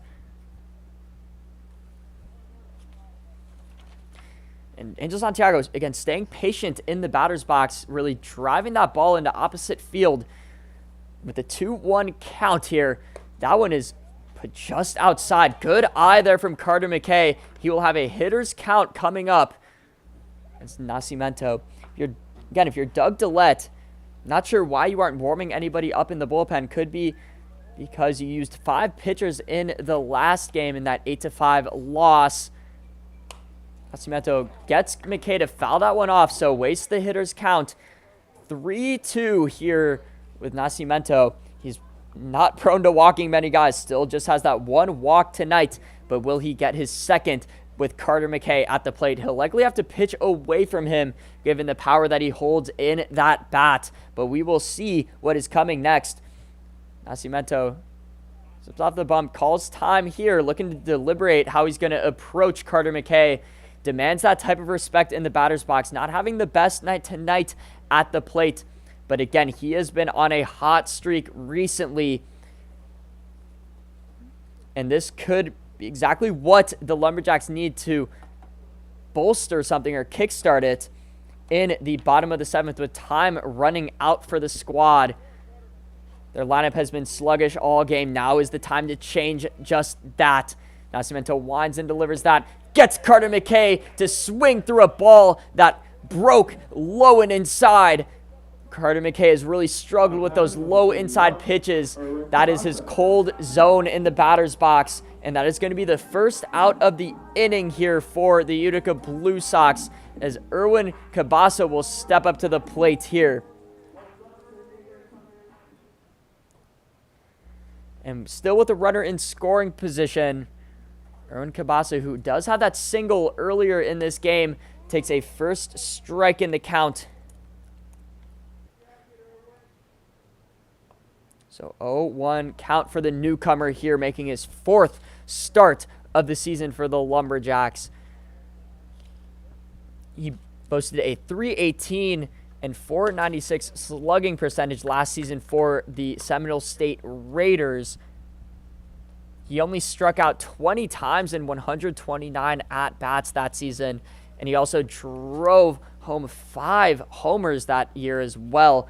Does have considerable pop in that bat. Very large figure, too. There's a lot of that body power there, and he flares that into opposite field, but Utica Blue Sox get under that Cowdrey, reads that well there for the second out of the inning. And quickly, the Lumberjacks have recorded 2 outs after the Angel Santiago opening single and may be in danger of squandering this opportunity that Angel Santiago gave them to start the inning. Sebastian Burgos is at the plate. He's struck out twice tonight so far. Look to change that here. Nascimento has had his number all night. He delivers that inside for strike one. So 0-1 count to Burgos. The runner still on second in Angel Santiago. Nascimento winds and delivers that and puts it right down the plate.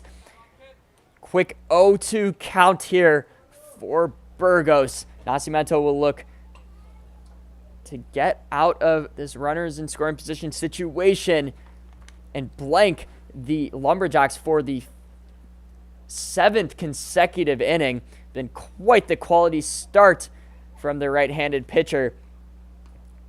And with 0-2 delivery, puts that one just outside there. Good eye from Burgos to lay off that one. So 1-2 count. That's still a very quality miss from Nascimento. Barely missed the zone. It's just outside. And with the 1-2 count, 2 outs, Angel Santiago on second base. Burgos flares that one back to stay alive. Good battle here with 2 outs. But Burgos, 82-mile-per-hour infield velocity. He's moved out into the outfield this season, as Jay Gonzalez has the entire infield mostly covered from second base to shortstop to third.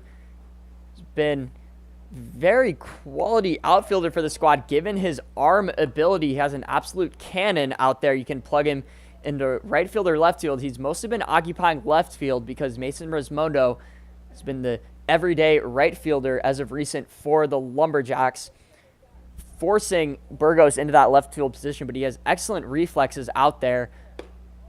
And he is really battling here as he's been able to draw a full count on Nascimento. It's just been unable to punch him out. Got quickly up 0-2 in the count against Burgos, but has just been unable to get the final strike past him.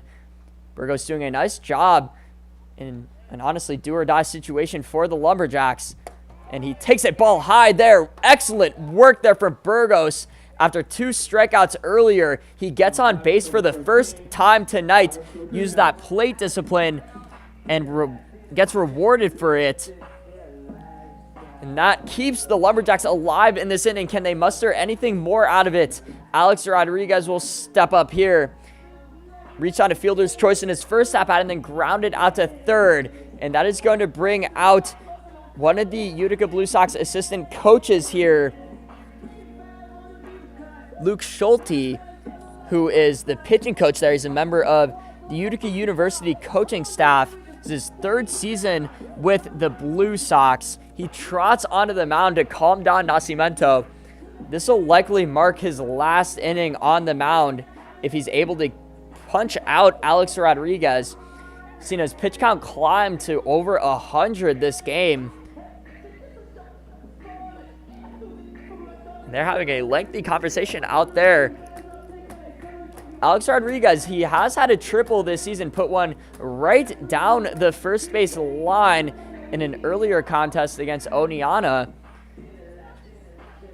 But again, has really spoiled his season with his ground ball issues. Whenever he makes contact, it seems that the ball stays in the infield. We haven't seen that much pop in his bat, but that could change just like that. He is a D1 level prospect. Only had 8 at-bats at University of Central Florida, but nevertheless, he was recruited there for a reason. It's time to show that at the plate. So the runners on first and second base. Nascimento will look to get out of this inning. And he puts that one low in the zone for strike one. So 0-1 count to Rodriguez. Excellent job framing that from Cullinan, who brought it up into the middle of the zone, deceived the umpire's eye, and that one gets put inside. Alex Rodriguez backtracks there. 1-1 count for Rodriguez. And 2-out rallies can really turn the momentum of the game. If the Lumberjacks even get 3 runs, 2 or 3 runs in this inning, could lead them into the next innings as well. He cuts through that one there. So quick 1-2 count for Rodriguez. That low inside pitch against left-handed hitters has been lethal for the Lumberjacks lineup. Nascimento has commanded that extremely well tonight. And with the 1-2 delivery, puts that one high and outside on a throwaway pitch. Nearly got past Cullinane behind the plate, but he gets the glove out there to snag it. Likely would have advanced both Burgos and Angel Santiago. And with the 2-2 count, Nascimento winds and delivers. Puts that one just inside, nearly clipped Alex Rodriguez there. But good job of laying off that pitch. Nascimento going to that low corner again against the left-handed hitter. Knows that that has been successful tonight. And with the 3-2 count here, 2 outs, runners on first and second base. Alex Rodriguez cuts through that foul, tips it right into the mitt of Duncan Cullinane. Nascimento puts the cherry on top in the bottom of the seventh, gets out of the inning in the jam. Utica Blue Sox still lead 7-0. Lumberjacks have been blanked through 7 full innings. We'll be back with the top of the 8th.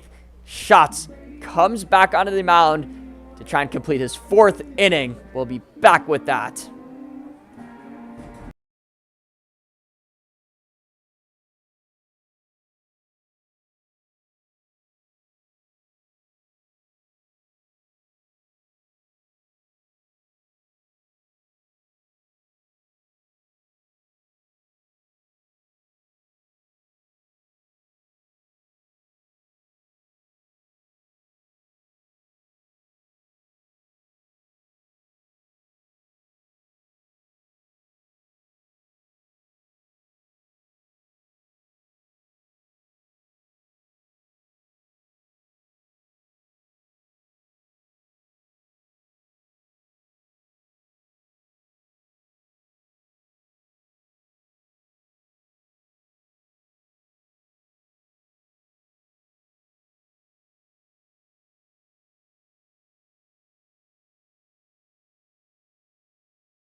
We are back here with the top of the 8th inning. Middle of the order stepping up here. Connor Jones will lead it off for the Utica Blue Sox. Jager Naylor will follow him, and Anthony Peritano will round out the do-up guys for the Utica Blue Sox. Connor Jones walked in his last at-bat and got a steal as well. And Schatz again returning to the mound for the 4th inning. Jay Gonzalez looking for him to eat up some innings despite being down 7-0. This is likely a move to save some of those arms in the bullpen for later games. Lumberjacks don't have a day off for a while. Same can be said for the Blue Sox. And that ball is delivered right down the plate for strike 2. So quick 0-2 here for Jones at the plate. And with the payoff pitch, Jones gets ahead on that one. Andy Perez scoops it up at third, fires it over to Cabasa at first for the first out of the inning. Andy Perez did a nice job dealing with that grounder that some choppiness to it. Jager Naylor will step up, had the home run in the top of the 4th, but other than that, he struck out twice tonight.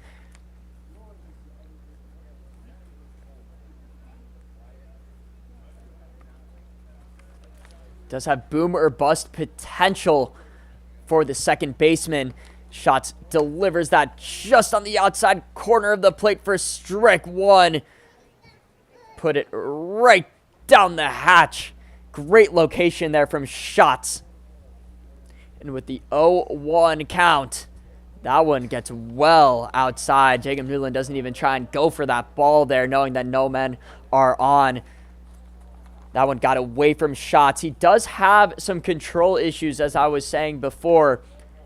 Has a wild pitch issue, walk and hit by pitch issue as well. But he has looked solid tonight. That one gets outside as well against Naylor. So 2-1 count, delivers 2 straight balls to him.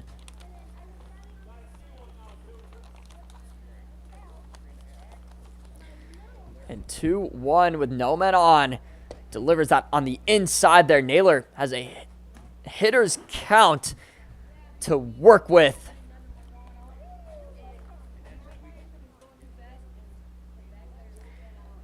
Shots has been a middle relief type of guy. He's transitioned in that role, and that ball is skyrocketed. Second of the night for Jaeger Naylor. No doubt shot from the second baseman. Read that pitch perfectly from Shots and corked it up, driving it way past that left field fence. Bye-bye baseball for Naylor. He is on a roll tonight. Have yourself a game, young fella. Trots right to home. Celebrates with his teammates. And swaggers back into the dugout knowing that he just scorched 2 balls tonight for home runs. Utica Blue Sox go up 8-0 here.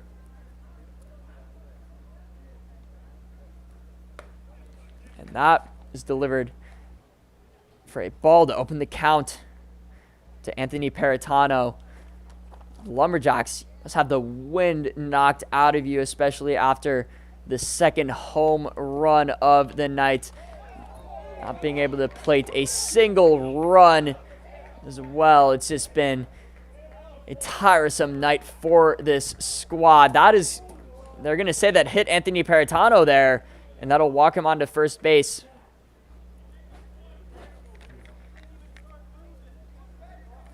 Seems to be drawing some controversies. Jay Gonzalez walks out to the home plate umpire. Didn't like the call there. Didn't really hear Paratano get hit on that one. A little bit of a controversial call, but Utica Blue Sox still up 8-0 in this contest. There isn't much to be argued over. The Utica Blue Sox have simply dominated the Lumberjacks tonight. And with the 0-0 count here, that one is put in low. Anthony Shots has seen a bunch of pitches in this inning get away from him.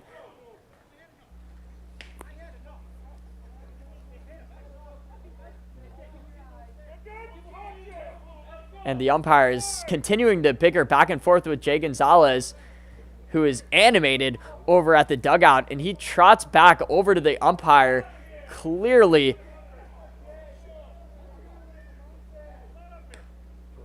and this could be Jay Gonzalez's first ejection of the season. He gets right into the face of the umpire.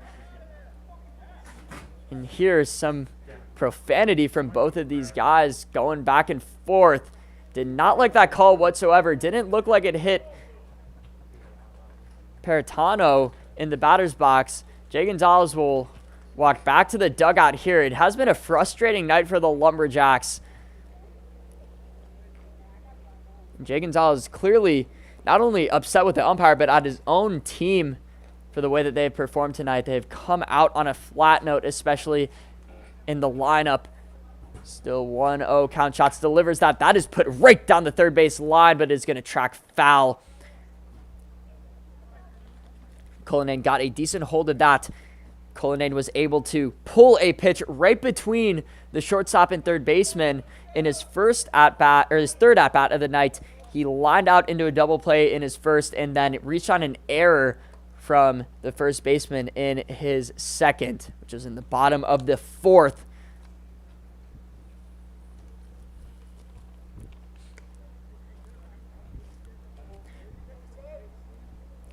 Cullinane, one of the only players in this league from the state of New Hampshire, very low populous state. That is delivered low for a ball there. 2-1 count. Shots been putting himself into situations where he's had to work harder than he should. He got it out ahead in the count early and delivered strikes against these hitters. Probably would be in a better position, but that one tracks high there. Shots pitching all over the place. Jay Gonzalez really wants him to eat up some of these innings to rest the other bullpen arms. The Lumberjacks only have 12 pitchers on their roster. Can't afford to use them up like pocket change, and that is going to be lifted foul. So waste the hitter's count. 3-2 here for Schatz, who look to punch him out here. But games like this happen in baseball. You really can't have a perfect outing every night. In a sport that has so many games in a given season, you're bound to have performances like this. Cullinane deflects that. That ball looked like it was going low there and likely would have been a ball four, but Cullinane pulls the trigger on it. Looked like a fastball too. Again, Schatz likes to hammer that fastball low in the zone. Tried to go back to it there. Winds and delivers that. That is going to be ball four there. Schatz hits Peritano, and then he walks Cullinane. Bringing up Brian Guzman in the 9-hole spot for the Blue Sox. Brian Guzman. And with just one out and 2 men on, with Cullinane at first and Peritano at second base. Guzman, that is going to get past Jake Newland, who fires it over to third, but not in time. Andy Perez went down to apply the tag, but Peritano gets in there safe.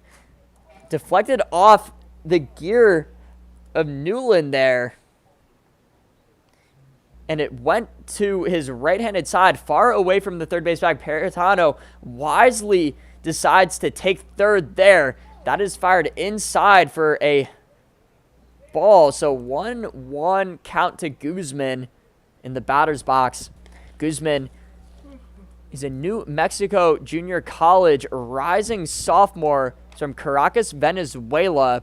His first season of JUCO, he sported a .320 batting average with 8 RBIs and a .600 slugging percentage along with that. He did struggle in the field. He is at first base tonight. He only had a 66.7% fielding percentage during that season. So 2-1 to him here, and that is going to hit him there as Schatz hits another batter as things are really getting out of hand for the southpaw. He has allowed 3 straight runners on base for the Utica Blue Sox. You can't have that, especially bottom of the order. Avery Whitney will come up to the plate in the 10-hole spot. He was also hit by a pitch earlier in this game in the bottom of the third. Reached on a fielder's choice and eventually came all the way home. Schatz delivers a strike to open the count here.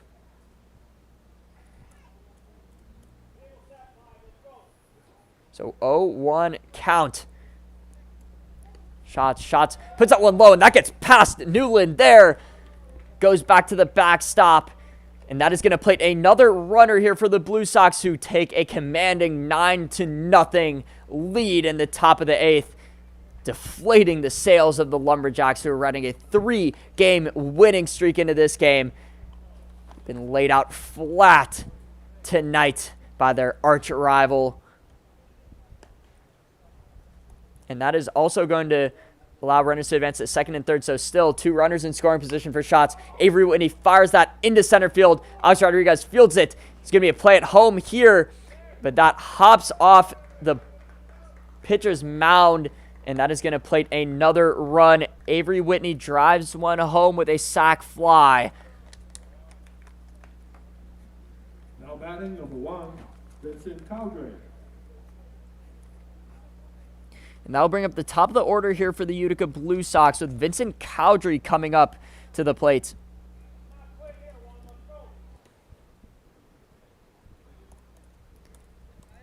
Shots. Things have really ballooned on him here. Vincent Cowdrey puts that one up the middle there. Miguel Gonzalez scoops it up, fires it over to Cabasa at first. What an excellent play from the second baseman. Able to get out of the inning, but not before the Utica Blue Sox add 3 runs to their lead. They're up 10-0, and if the Lumberjacks don't score another run in the bottom of the 8th. That'll mark the end of this game, and the Utica Blue Sox will achieve a run rule victory, their first of the season against the Boonville Lumberjacks. But the lineup will look to put a stop to that, and we will be back with the bottom of the 8th of action.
And we are back here in the bottom of the 8th inning. Lumberjacks are down to their last 3 outs if they can't plate another run here. Greg Nascimento finally comes out of the game for the Utica Blue Sox. Derek Bartek will step into close for the squad. He's a rising sophomore at County College of Morris, had a 5.32 ERA during his first collegiate season. He's from Parsippany, New Jersey. He's number 58, the right-handed pitcher in the state. That one is fired low in the corner there for strike one against Tapati to open up the count and open up the outing for Bartek. He has a 0.00 ERA, but has just 2 completed innings this season. Delivers that low for a ball there to Tapati. Tapati singled in his first at-bat, but then flew out to the shortstop in his second. He takes a strike on the outside portion of the plate. He is down 1-2. We'll need to battle here. Jacob Newland and Mason Rismondo round out the bottom of the order to follow him. This is not a favorable situation if you are the Lumberjacks. Bartek fires that outside for ball 2. That one got away from him. Didn't have a good release on it. But the Utica Blue Sox pitching staff, 4th highest ERA this season. They have really struggled. Or 6th highest ERA, my apologies, at 5.63. And they also have the 5th highest whip at 1.78 as a pitching staff. They do have the 3rd best batting average against, sitting at .234 with opposing lineups. Been more of that type of pitching staff tonight. But again, they've not been one of those elite units. The Lumberjacks hold that title. The 3rd lowest ERA, 4.11. 3rd lowest whip at 1.46. And 4th lowest batting average, holding teams to a .237 clip. But the tables have really turned tonight. Bartek gets him to chop that one right up toward him. He fields that one, reaches across his body. Nearly got Guzman to step off the bag there, but flips it over to him just in time. Connor Tapati hustled over there, but that is going to mark the first out of the inning for the Lumberjacks. Bring up Jacob Newland to the plate. Jacob Newland flew out to center in his first at-bat and then struck out in his second. He'll have no men on. The 1 out, and Bartek commanding the mound. He puts that one low there for ball 1. But again, anything is possible in baseball. We saw what happened in 2003 to the Chicago Cubs, surrendering a huge lead to the Miami Marlins, who eventually won the World Series. And Jacob Newland gets it started for the squad, puts that one down to left field, and he's rounding first, attempting to take second, and he is in there in time. First extra base hit of the night for the Lumberjacks, and it couldn't come at a more crucial time for the squad. And Mason Resmondo will now waltz up to the plate here for them.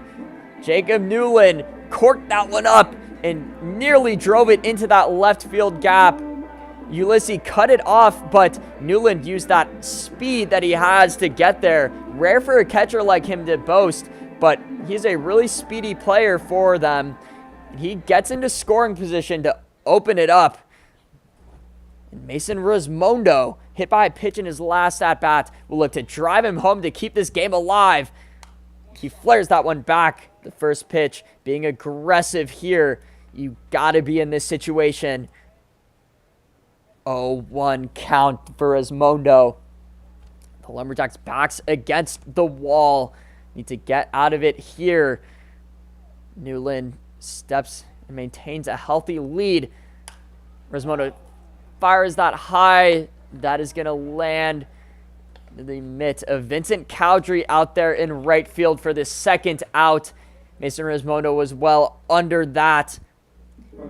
The Lumberjacks are down to their final out here with Andy Perez coming up. Last resort here for the Lumberjacks. Andy Perez flew out to right field in his last at-bat. A lot of these batters, again, have flared the ball out to right field and have been behind fastballs. That's been one of the reasons why the lineup has been plagued tonight for the Lumberjacks. That is put outside for ball 1 here. So 1-0 count for Perez. But then again, Perez opened the bottom of the first with a single and then walked in the bottom of the third as well. He does have an immense potential to get on base. And Bartek winds and delivers that. Andy Perez skies that. That ball is tracking. That ball is deep. And that ball is gone off the bat of Andy Perez. Got a hold of that and sent it sky high to plate. 2 runs for the Lumberjacks. It's Perez's 3rd of the season, and it could not have come at a more crucial time for the Lumberjacks. Absolute no doubt shot off the bat of Andy Perez. He may be a leadoff option, but dang does he have some power in that bat as well. Lumberjacks down 10-2 still, but slice of life for the squad after that bases clearing home run from Perez.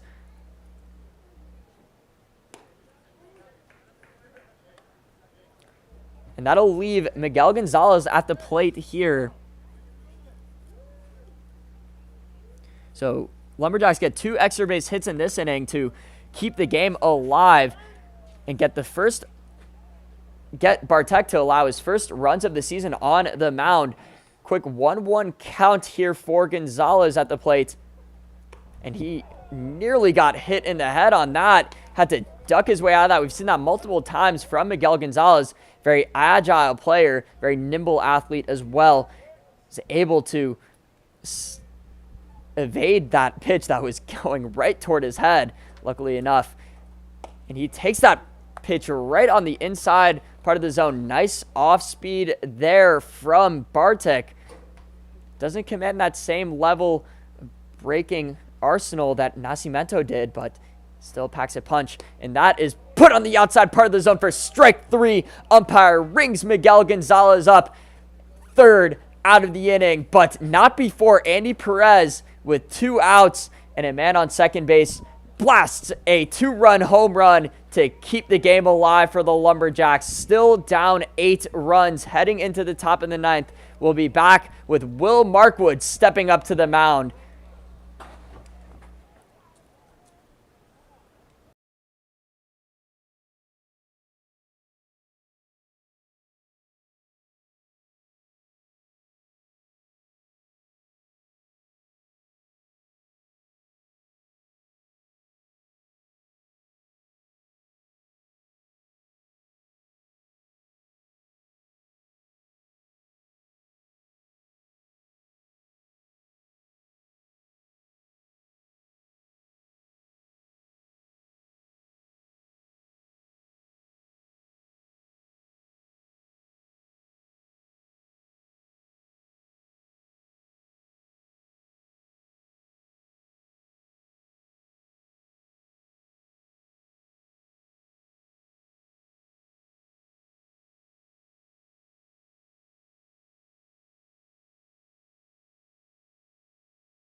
And we are back here in the top of the ninth.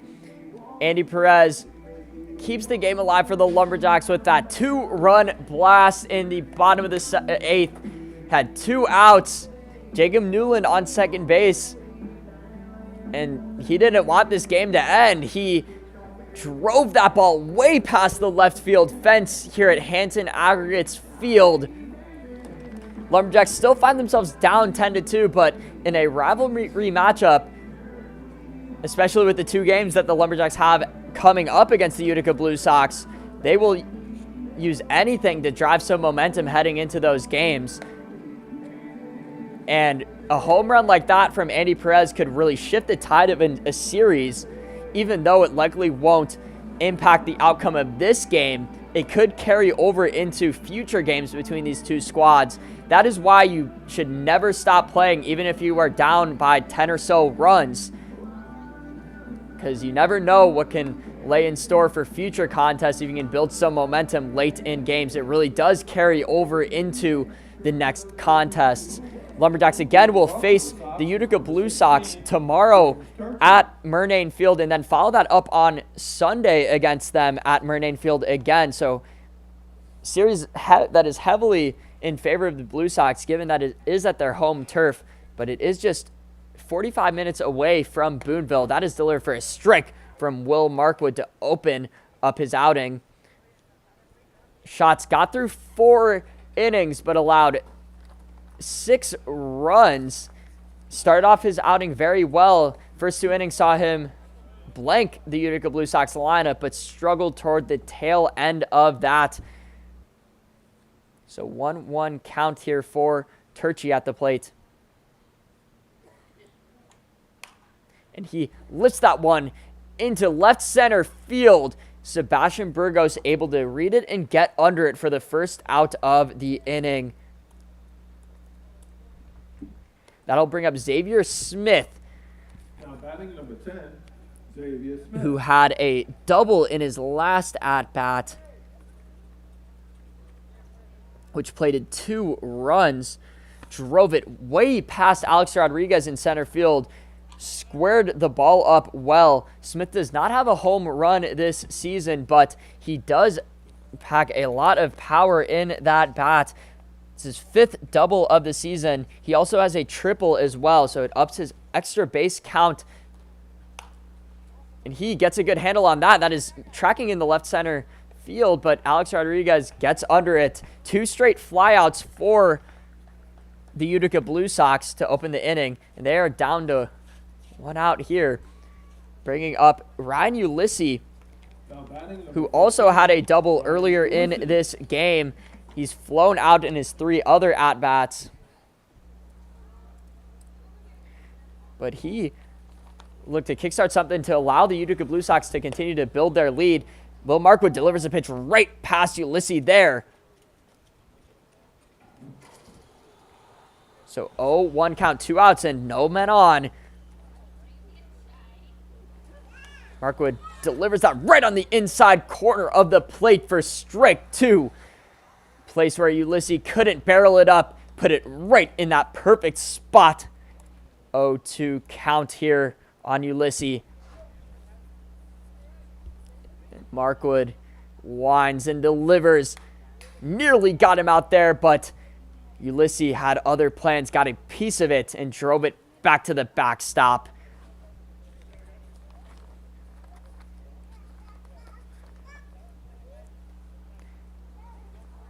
And the Lumberjacks have been an excellent home team. This has really been their worst performance at home so far this season. That one is delivered in the dirt there. Lost 3 home games heading into this one. Struggled more on the road. This is not characteristic of the team that we know, and that is grounded to Andy Perez, who rifles it over to Cabasa for the 3rd out of the inning. 3 up, 3 down for Will Markwood. We'll be back with the bottom of the 9th, where the Lumberjacks will be down to their 3 outs, and will need to cut into this 8-run deficit. We'll be back with that.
And we're back here in the bottom of the 9th.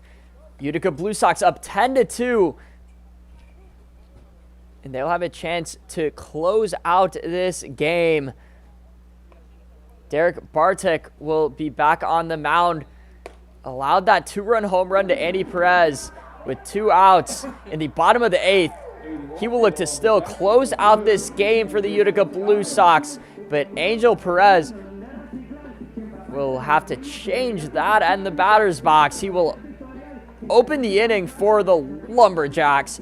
Reached on a single in his last at bat, flared it to right field, opposite field hitting there from the shortstop. He is going to need to put something down here. Nearly turned his hands on that one, but that one sunk right into the low part of the zone for strike 1 against Santiago. So Bartek, the delivery here, puts that on the inside part of the zone. Strike 2 against Santiago, and he will need to protect here. Takes 2 looking strikes. Thought that was clearly a ball. Went to what his teammates called a Yuki shuffle on that one. And that is going to be inside there. 1-2 count. Put that one even more inside, but it doesn't clip the zone. Bartek will have another payoff pitch here. Delivers that past Santiago to get the first out of the inning.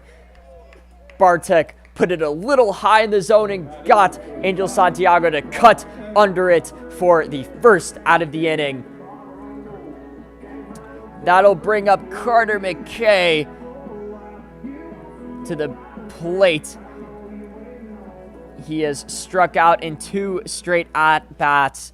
Has struggled tonight despite boasting 3 quality performances at the plate. Takes a first strike in the count there. Bartek looking much more poised on the mound in this inning compared to last. Has not let that Andy Perez home run rattle him. That time in the dugout has seemed to really help him. And that is put outside there for ball 1. So evens the count at 1 apiece for McKay. And here with the 1-1 delivery and still no men on. McKay skies that, and that is tracking foul. Curves out of the play there. But still, 1-2 count for McKay. Bartek could rely on his best pitcher to punch out Carter McKay for the second out, and it would be Carter McKay's 3rd strikeout of the night. He wants to prohibit that at all costs. And here with another payoff pitch, Bartek able to get past Santiago in the last count. Will he be able to get past Carter McKay here? Got him to go on that one, and that is going to be strike 3. That is another controversial call from the home plate umpire. Carter McKay strikes out for the 3rd time tonight. Bartek gets 2 strikeouts to open the inning and will look to strike out the side with Erwin Kabasa coming up. Last hope for the Lumberjacks. That is pitched way low in the dirt for ball 1. 1-0 count to Kabasa, who's had a single tonight. He's gone 1 for 3, grounded out and flew out as well. That is right back at Bartek.